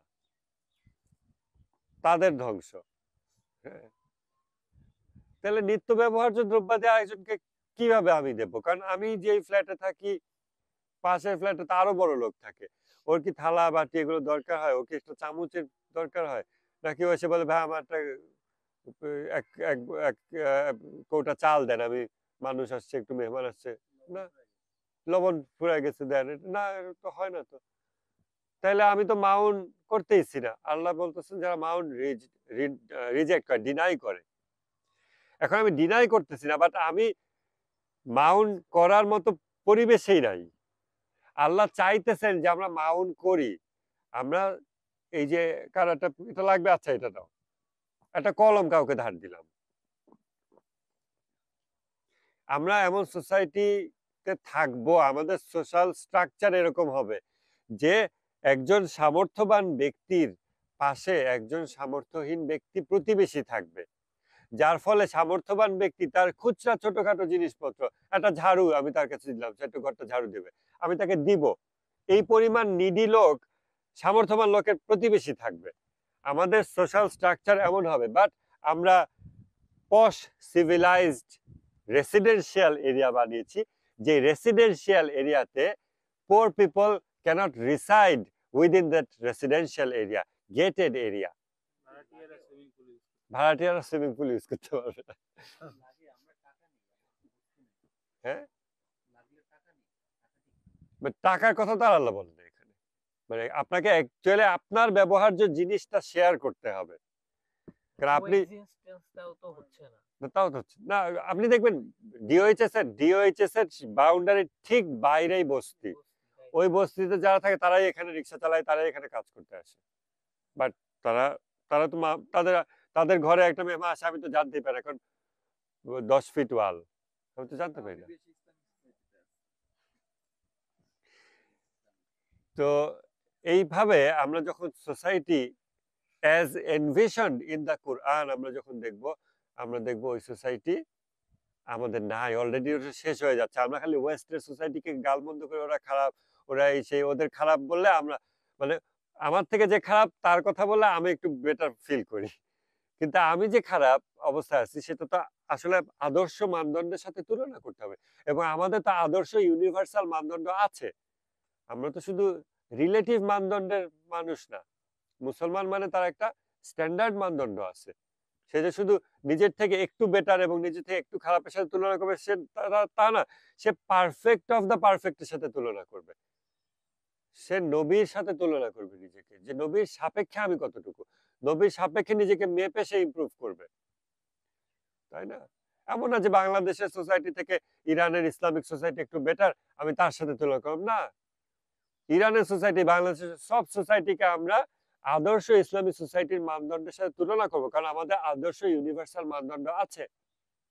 আর ইউনিভার্সাল মানদণ্ডকে টোটালি নাকচ করে দেয় হলো ইন্ডিভিজুয়ালিজম। সোফিস্টদের টোটাল আর্গুমেন্টে এটা। ওর দৃষ্টিতে ও সঠিক, তোমার দৃষ্টিতে তুমি সঠিক, আমার দৃষ্টিতে আমি সঠিক। একই বিষয় আমি বলতেছি সঠিক, ও বলতেছে বেঠিক, যার যার জায়গা থেকে সে সে ঠিক ঠিক। এইটা এমন একটা দৃষ্টিভঙ্গি যেটা গোটা সোসাইটিকে তছনছ করে দেয়, শুরু করে দেয়। মানে এটা এমন একটা একটা ক্যান্সারের মতো। কিছু ক্যান্সার আছে না যেগুলো কোনোভাবেই কেটে ফেলে দিলেও হয় না, কারণ ছড়ায় গেছে, বলে না যে ক্যান্সার ছড়ায় গেছে, ওই রকম। ইসলামিক দৃষ্টির বাইরে এটা প্রয়োজনীয়তা, মানে এটা ভুল কেন? ইসলামিক দৃষ্টির বাইরে বলে কথা নাই, কারণ ইসলামিক প্রশ্নটা ঠিক আছে। ইসলামিক দৃষ্টির বাইরে এটা ভুল কেমনে? ইন্ডিভিজুয়ালিজম যে কোনো সোসাইটিকে ভেঙে ফেলে। সোসাইটি ইসলামের বাইরেও দরকার আছে। যারা ইসলাম পালন করে না তাদের কি সোসাইটি দরকার নেই? তারা কি সোসাইটি ফর্ম করে না? তারাও সোসাইটি ফর্ম করে। এথিস্ট বাংলাদেশ ফেসবুক গ্রুপ খুলছে, কেন সোসাইটি তৈরি করছে? সমাজে ইন্ডিভিজুয়ালিটি আছে, তারা কি সমাজের অন্তর্ভুক্ত না? তারা তো তাদেরও সমাজ আছে। সমাজ আছে, হ্যাঁ সমাজ বিলং করে। হ্যাঁ, তাদের একটা সমাজ আছে। তারা তারাও এই জায়গাতে একটা দ্বন্দ্ব বিদ্যমান আছে। হ্যাঁ, আপনি প্রশ্ন করলে আপনার অডিও তো আসতেছে না, আপনি মাইকটা কোথায়? তো এটাতে একটা দ্বন্দ্ব বিদ্যমান আছে। ইন্ডিভিজুয়াল প্রোগ্রেস, আমাদের একটা ব্যক্তি দেহ আছে, আমাদের একটা সমাজ দেহ আছে, এবং ব্যক্তি দেহ গুলো মিলেই সমাজ দেহ। ব্যক্তি দেহের যেমন কামালত দরকার আছে, ব্যক্তি দেহ বা ব্যক্তি অস্তিত্বের কামালতের দরকার আছে, পারফেকশনের দরকার আছে, সমাজেরও পারফেকশনের দরকার আছে। যখন আমরা এভাবে প্রশ্ন করি ব্যক্তি না সমাজ, আমরা ভুল প্রশ্ন করি। কাপড় নাকি সুতা? এটা ডক্টর ফারুক সিকাল এটা খুব সুন্দর উদাহরণ দিচ্ছেন। যখন তাওহীদ বিষয়ে উনি উদাহরণটা দিচ্ছেন।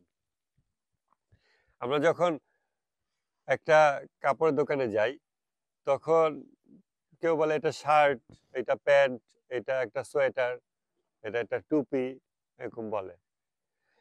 আবার আমরা আমরা কি তাকে তার উপরে ছেড়ে দেব নাকি? কিছুটা ইন্ডিভিজুয়ালিজম না হলে আমরা কোএক্সিস্ট করব কিভাবে?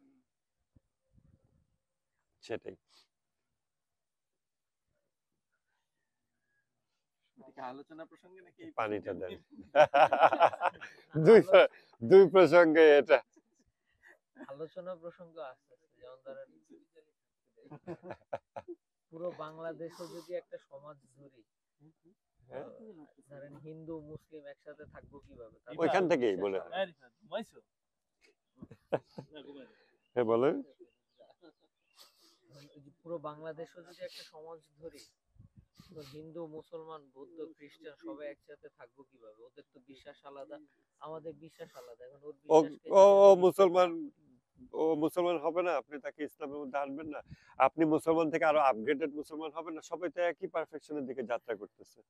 কিন্তু যে বললেন যে গান বাজনা করে, এখন তার ধর্মীয় রীতি অনুযায়ী বা তার বিশ্বাস অনুযায়ী হয়তো সেটা নিষেধ না, আমার ধর্মীয় রীতি অনুযায়ী হয়তো সেটা নিষেধ। এখন সে বিশ্বাস করতেছেই না এটা।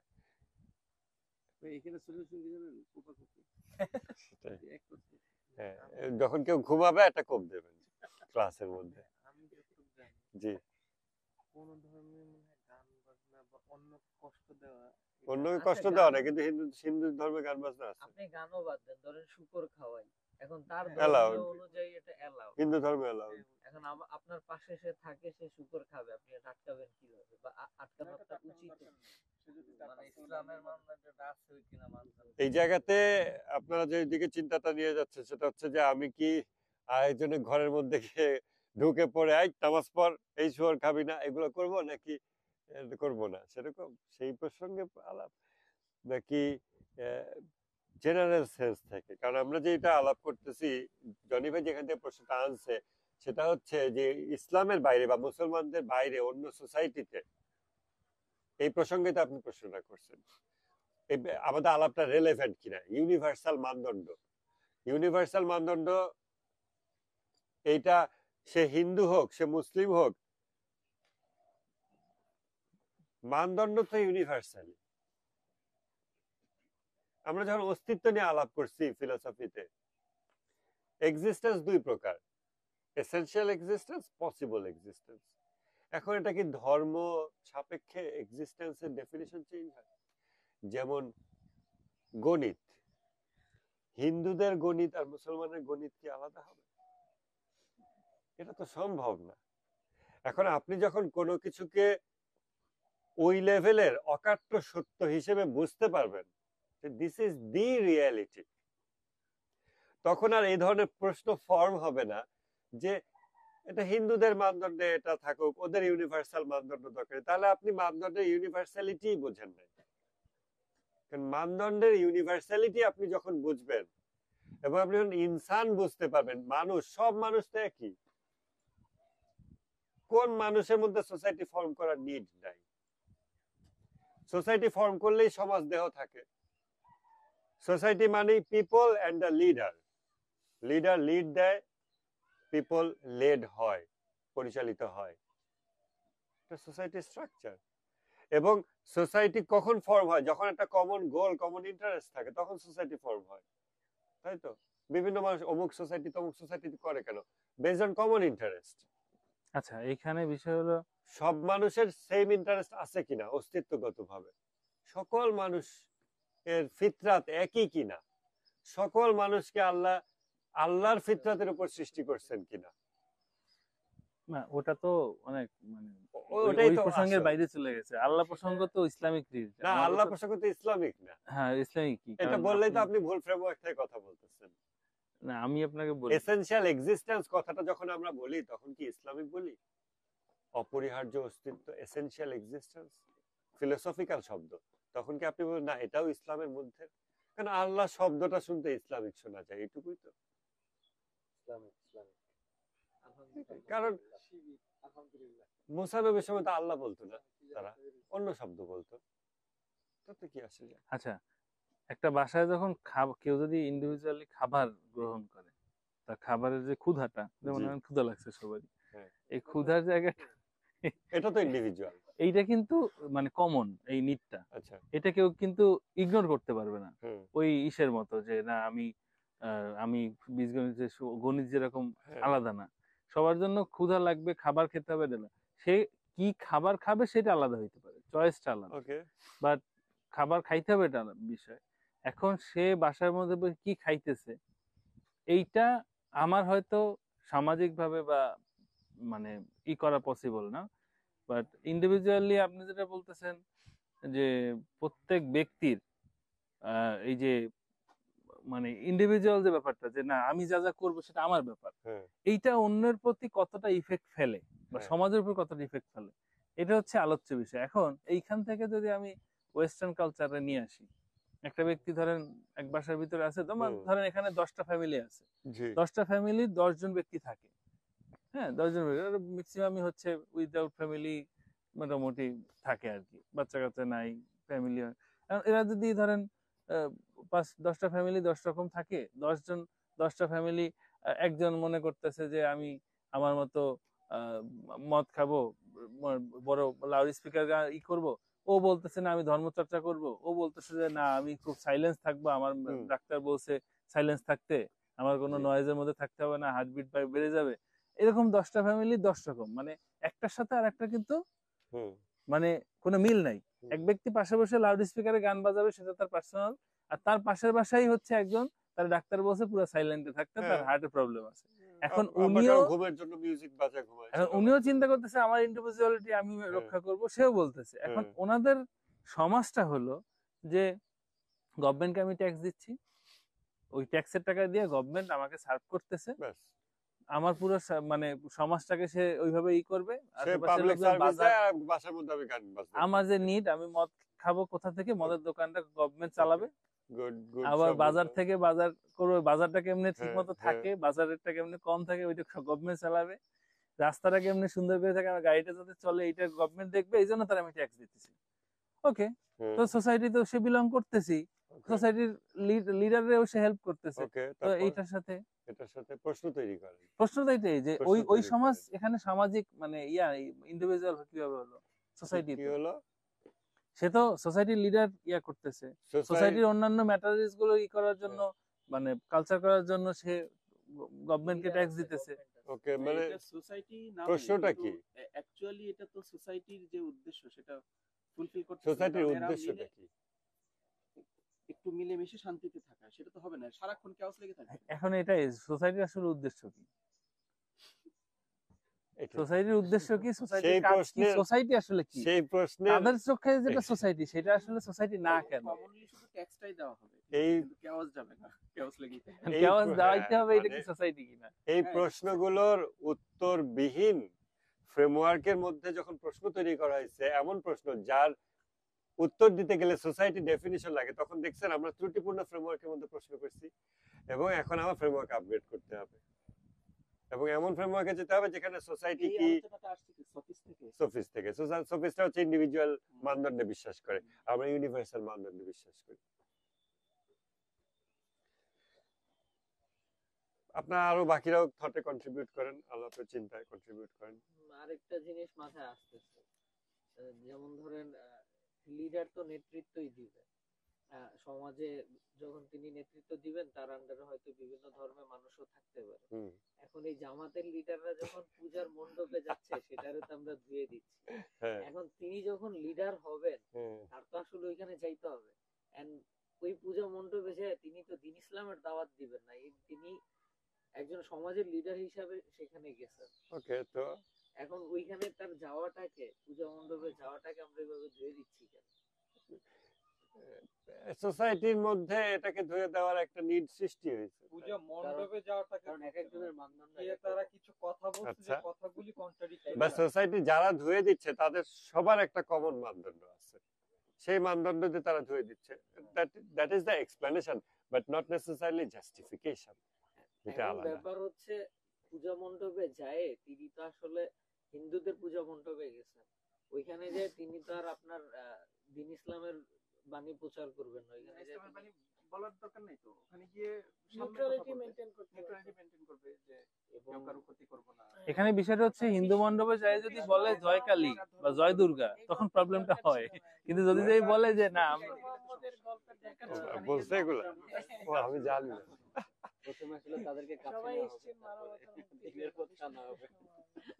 না, সেখানে যা হয়তো তিনি তাদের ধর্মের কিছু উক্তি বা তাদের না, ধর্মের সেটা কিছু বলার তো কথা দরকার নাই, সেটা বলেই তো ঝামেলা করা হয়েছে। না, এখানে আমার বিষয় হলো আমি যেটা মনে করি যে আমি যখন একটা সমাজ বিলং করি, জামাত ইসলাম কিন্তু একটা ধর্মীয় সংগঠন, ইসলামিক সংগঠন বলে বিলং করে, সে কিন্তু বিএনপি জামাত আওয়ামী লীগ না, যে না আমি জাস্ট পলিটিক্যাল পার্টি। যখন জামাত ইসলাম হয় বা হিন্দু বৌদ্ধ খ্রিস্টান ঐক্য পরিষদ হয়, তখন প্রবলেমটা হয় যে তুমি এন্টি ইসলাম হয়ে ইসলামিক ইসে গিয়ে যদি এই কোরআনের আয়াত বলো, তখন তোমাকে খ্রিস্টানরা প্রশ্ন করবে। আবার জামাত ইসলাম হয়ে যখন ইসলামিক পার্টি হিসেবে তুমি হিন্দু ধর্মের ওখানে গেলা, তখন তুমি কি জন্য গেছো হচ্ছে যে তাদের সাথে সম্মতা তৈরি করতে। কখনোই হিন্দু সমাজ বা কারণ হিন্দু মুসলিম শাখা, সমাজের বাহিরে কাউকে হচ্ছে সে লিড করতে পারবে না। কারণ না হিন্দু না, শাখা সেটা আছে। বলি নাই, আমি বলছি ওখানে যাবে, কি জন্য যাবে তখন। যদিও আমাদের আলোচনা কোন দিকে আগাচ্ছে আমি বুঝতেছি না। সামাজিক সম্প্রীতির দিকে সামাজিক সম্প্রীতির দিকে আগাচ্ছে। কোএক্সিস্টেন্সের দিকে আগাচ্ছে, যে ভিন্ন বিশ্বাস নিয়ে কিভাবে হ্যাঁ, যেমন আমরা মুয়াবিয়ার সাথে কিভাবে সহাবস্থান করতে পারি। যখন জামাত ইসলাম যাবে পূজা মণ্ডপে, তখন মানুষ কিন্তু ওই দৃষ্টিতেই দেখবে যে একটা ইসলামিক পার্টি সে বিধর্মীদের পূজা মণ্ডপে গেছে, তখন সে সবসময় দেখবে যে সে কি কথা বলে। এখন তখন যদি এমন একটা কথা বলে যেটা ফুললি পলিটিক্যাল, যেটা বিএনপি আওয়ামী লীগের সাথে যায়, জামাত ইসলামের সাথে যায় না, কারণ ওরা পলিটিক্যাল পার্টি বা জামাত ইসলাম ইসলামিক পার্টি, তখন উনি যদি যে এমন পলিটিক্যাল কথাবার্তা বলে যেটা ওই ভোটগুলা নেওয়ার জন্য করবে, সেম টাইম তিনি কিন্তু ওই যে সমাজ, ওই হিন্দু সমাজ, ওইটারও প্রতিনিধিত্ব করতেই গেছে। কিন্তু আমাদের মূল আলোচনার সাথে প্রশ্ন এবং উত্তরগুলো সম্পর্ক কই যাচ্ছে আমি বুঝতেছি না। জামাত কচলাতে মজা লাগে তো। ইসলামিক পলিটিক্যাল পার্টি, সেটাই। তো তাহলে আমাদের প্রশ্ন উত্তর কোন দিকে যাচ্ছে? এটা হচ্ছে যে সমাজ, এটার সাথে আমি লিঙ্ক করাই দিই ভাই। এটা হচ্ছে যে সমাজের একটা গ্রুপ যখন নিজের সিদ্ধান্তে, ইন্ডিভিজুয়াল সিদ্ধান্তে কোনো কিছু করবে, সেটা সামাজিক কোনো প্রভাব পড়বে কিনা। প্রশ্ন মিলাই দিলাম। ফর্মুলেট করা কঠিন হচ্ছে। দেখেন, তাহলে ইন্ডিভিজুয়াল মানদণ্ড এবং ইউনিভার্সাল মানদণ্ড দুটো নিয়ে আমরা কথা বলতেছিলাম, এবং আমরা বলতেছিলাম যে ইসলামে ইউনিভার্সাল মানদণ্ডের কথা বলে। যখন আমরা এভাবে বলি, তখন কিন্তু বিষয়টা ইসলাম এর মধ্যে সীমাবদ্ধ হয়, এবং ইসলাম জিনিসটা ইটসেলফ বাই দ্য ওয়ার্ড শুনতে লিমিটিং লাগে। কারণ ইসলামের পাশে আবার আরেকটা জিনিস আছে সমান মর্যাদায়, হিন্দু ধর্ম সমান মর্যাদায়, খ্রিস্ট ধর্ম, আরো ধর্ম আছে, ইহুদি ধর্ম, এরকম। কিন্তু যখন আমরা ইসলামের ডেফিনিশনে চলে যাব, কোরআনিক ডেফিনিশনে, তখন দেখব যে আল্লাহর দেওয়া সকল ধর্মই ইসলাম। মুসা নবী, ঈসা নবী যেটা প্রিচ করছেন সেটাও ইসলাম, তাই না? ইব্রাহিম আলাইহিস সালাম তিনিও ইসলাম ধর্মই প্রিচ করছেন। এগুলোর নাম বিভিন্ন হয়েছে সেটার বিভিন্ন কারণে, কিন্তু বাই দ্য এসেন্স নির্যাসটা কি? নির্যাসটা একই, ইসলাম। তো যখন আমরা বলি ইসলামে ইউনিভার্সাল মানদণ্ড আছে, তখন এরকম প্রশ্ন আসে যে ইসলামে ইউনিভার্সাল মানদণ্ড শুধু ইসলাম পালনকারী মুসলমানদের জন্য, বাট অন্যদের জন্য না। বাট আল্লাহ তাআলা গোটা সৃষ্টি জগৎকে সৃষ্টি করছেন, তিনি মানব জাতিকে সৃষ্টি করছেন, এবং তিনি মানব জাতির জন্য ইউনিভার্সাল মানদণ্ড দিয়েছেন। তখন কি সেটা শুধু মুসলমানদের জন্য? তখন সেটা গোটা মানব জাতির জন্য। এবং আল্লাহ যখন বলতেছেন যে আল্লাহর ফিতরাতের উপরে আল্লাহ মানুষকে সৃষ্টি করেছেন, আল্লাহর তাওহীদের উপর, আল্লাহর বৈশিষ্ট্যের উপরে আল্লাহ মানুষকে সৃষ্টি করেছেন, সেটা কি শুধু মুসলমানের সন্তানদেরকে? না, এটা সবাইকে। তাহলে সকল মানুষের যখন ফিতরাত একই, সকল মানুষের যখন গন্তব্য একই, সে মুসলিম পরিবার জন্ম নিক বা না নিক, সে গন্তব্য সম্পর্কে সচেতন হোক বা না হোক, সে গন্তব্যের পক্ষের হোক বা বিপক্ষের হোক, সে আল্লাহ দ্রোহী হোক বা আল্লাহর অনুগত হোক, যাই হোক না কেন, it doesn't change the reality.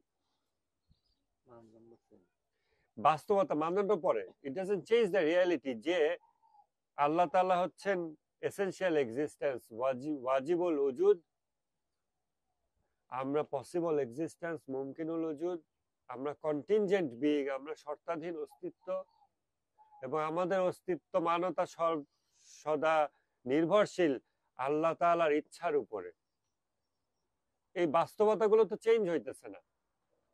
আমি যদি উট পাখির মতো বালিতে মাথা গুজেও থাকি, তাতে তো দুনিয়া চেঞ্জ হয়ে যাচ্ছে না, দুনিয়া অন্ধকার হয় না। আমি যদি পর্দা টানায় ঘরের মধ্যে অন্ধকার করে ফেলি, it doesn't change the reality. ওই রিয়ালিটি চেঞ্জ হয় না। কিন্তু মানুষ যখন ইসলামকে আলাদা করে দেখে, অন্য ধর্ম আলাদা দেখে, মুসলমানদের আইন একটা, অমুকের আইন একটা, সামাজিক আইন, ইন্ডিভিজুয়াল আইন, এরকম এরকম অনেক কিছু দেখে, এগুলোকে আমরা বলতে পারি বা দেখতে পারি যে ভ্রম। ভ্রমের ইংলিশ কি? ভ্রম তো বোঝেন, ভ্রম বাংলা শব্দ, ভ্রম বোঝেন তো সবাই, এই যে ভ্রম শব্দের অর্থ জানেন, ইলিউশন। এখন বুঝছে, এখন না বাংলায় কইলাম, তাই না? এত করে এই সৌদি আরব গেছিলাম, সবাই আরবিতে বলে, শুধু আজানটাই বাংলা দেয়। ফাতিহাটা বাংলায় বলে।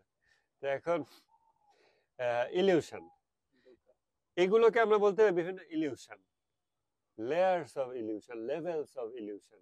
যখন আমরা বিভিন্ন মানদণ্ড তৈরি করি, ইন্ডিভিজুয়াল মানদণ্ড, একটা ব্যক্তির মানদণ্ড, বা 50টা মানুষ মিলে একটা সোসাইটি করছে, এই সোসাইটির মানদণ্ড। আওয়ামী লীগের মানদণ্ড একটা, বিএনপির মানদণ্ড একটা, জামাতের একটা, অন্যদের একটা, এই যে এরকম এরকম অনেকগুলো মানদণ্ড, প্রত্যেকটাই হচ্ছে লেয়ার্স অফ ইলিউশন। কেন না, এটা আমরা কখন বলতে পারি? যখন ইউনিভার্সাল মানদণ্ড এক্সিস্ট করে, বিকজ গড এক্সিস্টস। যে কোনো সিফত, গুণাবলী, আপনি কি তার নাম উচ্চারণ করতে পারবেন যেটা আল্লাহর ভিতরে নাই? আল্লাহর কোন একটা গুণ নাই, অন্য কোথাও সেই গুণ আছে? তো সম্ভব না, কারণ তিনি সকল কিছুর ধারণ করে আছেন। অতএব আমরা যখন মানদণ্ড শব্দটা বলি, ইভেন উচ্চারণ করি, আমরা যত আলাদা আলাদা মানদণ্ড তৈরি করছি, যেহেতু আমি কন্টিনজেন্ট বিইং, এইটা আপনার বাসায় এটা আলোচনা, এই এক্সাক্ট এই আলোচনাটাই হচ্ছে, যেহেতু আমি কন্টিনজেন্ট বিইং, আমার সকল কিছুই কন্টিনজেন্ট, এবং যেহেতু আমি মুমকিনুল ওজুদ, পসিবল এক্সিস্টেন্স, আমার সবকিছুই হলো সেকেন্ডারি, প্রাইমারি না। অতএব আমি যখন আমার ইন্ডিভিজুয়াল একটা মানদণ্ড তৈরি করি, এই মানদণ্ডটাও কন্টিনজেন্ট মানদণ্ড, শর্তাধীন মানদণ্ড। এই মানদণ্ড ওই ছাদের মতো, যে ছাদ 4টা পিলারের উপর দাঁড়ায় আছে, পিলার না থাকলে ওর কোনো অস্তিত্ব থাকে না। এবং এটা মৌলিক মানদণ্ড না, এটা পসিবল এক্সিস্টেন্সের মধ্যে, এটা একটা পসিবল জিনিস, বাট এসেনশিয়াল জিনিস না। এটা একটা কন্টিনজেন্ট জিনিস, শর্তাধীন জিনিস। আমাদের ব্যক্তিগত বিভিন্ন মানদণ্ড চেঞ্জ হয়। আমি আগে এক মানদণ্ডে মানুষ যাচাই করতাম, এখন আরেক মানদণ্ডে যাচাই করি। আপনার আগে এক মানদণ্ড ছিল, এখন আরেক মানদণ্ড আছে। এরকম হলে আমি এই মানুষের সাথে মিশবো, নাহলে মিশবো না। আবার এটা চেঞ্জ হয়ে গেছে, পরিবর্তনশীল। পরিবর্তনশীলতাই ত্রুটি, সীমাবদ্ধতা। এবং এই পরিবর্তনশীল কেন? কারণ আমি নিজে পরিবর্তনশীল, আমি নিজে মুমকিনুল ওজুদ, পসিবল এক্সিস্টেন্স, এবং আমি কন্টিনজেন্ট বিইং। তাহলে এটা কিভাবে সম্ভব যে আমি একটা মানদণ্ড তৈরি করব, অথচ এটার আরেকটা মানদণ্ডের উপর নির্ভরশীল হবে না? আমি একটা অস্তিত্ব, আমি অস্তিত্বমান হয়েছি, এটা কিভাবে সম্ভব যে আমি অন্য কোনো অস্তিত্বের উপর নির্ভরশীল নই? কারণ আমার অস্তিত্বমান হওয়ার জন্য তার একটা অস্তিত্ব থাকতে হবে, সেটাই তো এসেনশিয়াল এক্সিস্টেন্স, ওয়াজিবুল ওজুদ। অতএব আমার যা কিছু সবই সেকেন্ডারি, সবই কন্টিনজেন্ট, সবই মুমকিনুল ওজুদের ভিতরে। অতএব আমি যখন একটা ইন্ডিভিজুয়াল মানদণ্ড তৈরি করি, বা আমরা 5 জনে মিলে বলি আমরা এখন থেকে এই নিয়ম মেনে চলবো, তৈরি করি, বাংলাদেশের জন্য একটা নিয়ম তৈরি করি, আমরা সব আওয়ামী লীগ হইলে আওয়ামী লীগ একটা নিয়ম তৈরি করে, মানুষের লুটপাট করবে, এটা করবে, এরকম যা কিছু মানুষ মিলে নিয়ম তৈরি করে, এর সবই কন্টিনজেন্ট এবং এই সবকিছু পরিবর্তনশীল, সবকিছুই মুমকিনুল ওজুদের ভিতরে ঘটতেছে। আর মুমকিনুল ওজুদ যে প্ল্যাটফর্মটা, এই প্ল্যাটফর্মটা ইটসেলফ ডিপেন্ডেন্ট, কন্টিনজেন্ট আপন ওয়াজিবুল ওজুদ, এসেনশিয়াল এক্সিস্টেন্সের উপর নির্ভরশীল। অতএব তার কোনো কিছুই অ্যাবসলিউট না এবং তার সবকিছুই অন্য কিছুকে ইন্ডিকেট করে। আপনার ভিতরে একটা মানদণ্ড আছে মানে এসেনশিয়াল এক্সিস্টেন্সের ভিতরে মানদণ্ড আছে। আপনার হৃদয়ে প্রেম জাগছে মানে এসেনশিয়াল এক্সিস্টেন্সের ভিতরে প্রেম আছে। আপনার হৃদয়ে জেদ সৃষ্টি হয়েছে মানে আল্লাহর ভিতরে জেদ আছে। Anything, you name it. অতএব যখন আমরা মানদণ্ড নিয়ে আলাপ করি, সফিস্টরা যখন বিভিন্ন ইন্ডিভিজুয়াল মানদণ্ডের কথা বলে, বা ওয়েস্টার্নাররা যখন ইন্ডিভিজুয়ালিজমের প্রপোনেন্ট হয়, এটাকে প্রসিড করে সোসাইটিতে, তখন আমরা ওই উন্নত ফ্রেমওয়ার্কের চিন্তাটা ভুলে গেলে হবে না। উন্নত ফ্রেমওয়ার্ক থেকে আমরা এখন সোসাইটিকে দেখতেছি, মানদণ্ডগুলোকে দেখতেছি, যে ওয়াজিবুল ওজুদ আর মুমকিনুল ওজুদ। অতএব মানদণ্ড বলে যদি কিছু এক্সিস্ট করে, সেটা আল্লাহর। ফালাই দেন, ভিডিও করতেছি 3%।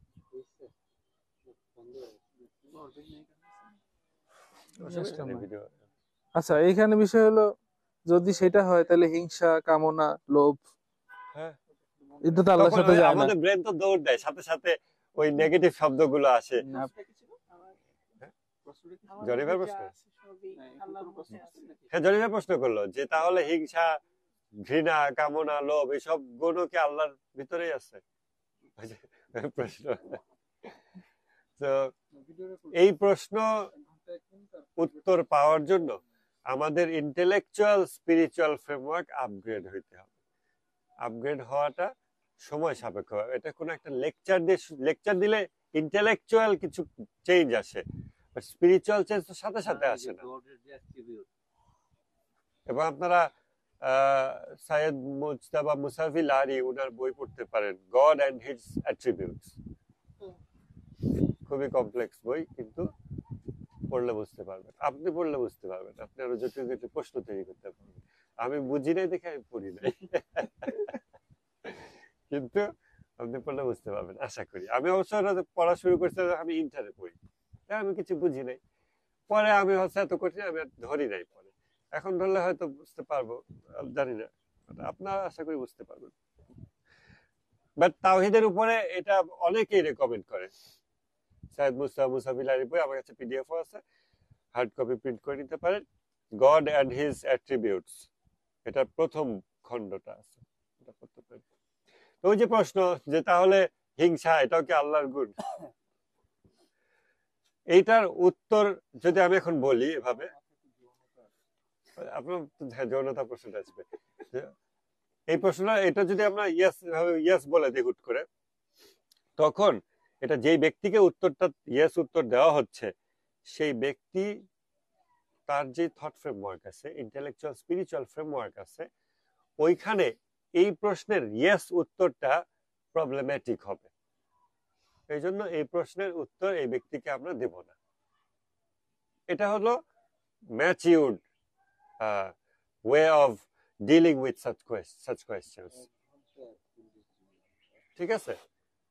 এবং আমরা বলবো না যে জেদ করবো না, এটা উত্তর দেওয়া যাবে না। আমরা দেখাই দেবো যে এটা উত্তর অনুধাবন করতে হইলে, শুধু বুঝতে না, রিয়ালাইজ করতে হইলে আমাদের ইন্টেলেকচুয়াল স্পিরিচুয়াল ফ্রেমওয়ার্কে আপগ্রেড লাগবে। এবং এটা একটা সাইর ওয়া সুলুকের অংশ, একটা জার্নির অংশ। জার্নি করতে করতে একটা সময় মানুষ বুঝবে আল্লাহ কেন ইবলিস সৃষ্টি করলো, না করলে তার কোনো ঝামেলা হতো না। মানুষকে স্বাধীনতা দিলে করে, না দিলে তো কোনো ঝামেলা হতো না। ওইটা তো জানি, বাট আপনি ওইটা তো সিফাত জানি, বলবেন তখন তো ইন্টেলেকচুয়ালি জানি বললে হবে না। সিফাত, কোন সিফাত আল্লাহ সৃষ্টি করে নাই, আল্লাহ আমরা করছে, সৃষ্টি বাট করছি। আল্লাহর অস্তিত্বে সেই সিফাত আছে, সেটা তো আল্লাহর অস্তিত্বের ভিতরে কিছু নাই বলতে পারি আমরা। হ্যাঁ, কারণ আল্লাহ তো মানে যেটাকে খারাপ গুণ বলে এটা তো তার ভিতরে থাকতে আর সম্ভব কোন না। শব্দ আমরা উচ্চারণ করব তা আল্লাহর অস্তিত্বের বাইরে। আপনি সৃষ্টি করছেন, আপনি কি স্রষ্টা? এটা কে সৃষ্টি করলো তাইলে? এইখানে আমাদের we are pushing the limits of our thought framework এই কোয়েশ্চেন গুলো দিয়ে, এবং তখন মাথা হ্যাং হয়ে যায়, ব্রেন গরম হয়ে যায়, ক্ষুধা লেগে যায়, এত ব্রেন মানে প্রসেসিং ও, পাওয়ার আচ্ছা। ব্যয় হয়। ফ্রেমওয়ার্ক মানে কি তাইলে? মানে ওইটা সৃষ্টি, বাট ওইটা এসেন্সের আচ্ছা। অংশ, এটা আল্লাহ। এসেন্সের বাইরে আপনি কিছু চিন্তা করবেন? মানে তাহলে তখন কিছু এসেন্স। এসেন্স কন্টিনজেন্ট বিইং, মুমকিনুল ওজুদ। কিন্তু আমরা যখন এমন ভাবে আমরা আলাদা চিন্তা করতে চাই যে সেটা আল্লাহ থেকে totally separate, like murder and rape and all this bad things, এগুলো আল্লাহর থেকে টোটালি সেপারেট আমরা এভাবে ভাবি, কিন্তু আবার মিলাতে গেলেও তো খারাপ লাগে। আচ্ছা, তাইলে কি ব্যাপারটা এরকম যে আল্লাহর কাছে এই থট মানে আল্লাহর সিফাতের সাথে এগুলো সবই আছে, বাট তিনি আদেল দেখা যার কাছে যেটা দরকার সেটা করেন? প্রশ্নটা সুন্দর করে তৈরি করেন। বলছি তার সবচেয়ে ইম্পর্টেন্ট অংশটাই ভিডিও রেকর্ড হচ্ছে না, অডিও আছে অবশ্যই। সিফাত, অডিওটা দিয়ে সিফাত দিন। যেটা সিফাত, সিফাত তো রিফাতের বাইরে না। হ্যাঁ। আচ্ছা, ও ঘুমায় শিওর আমি।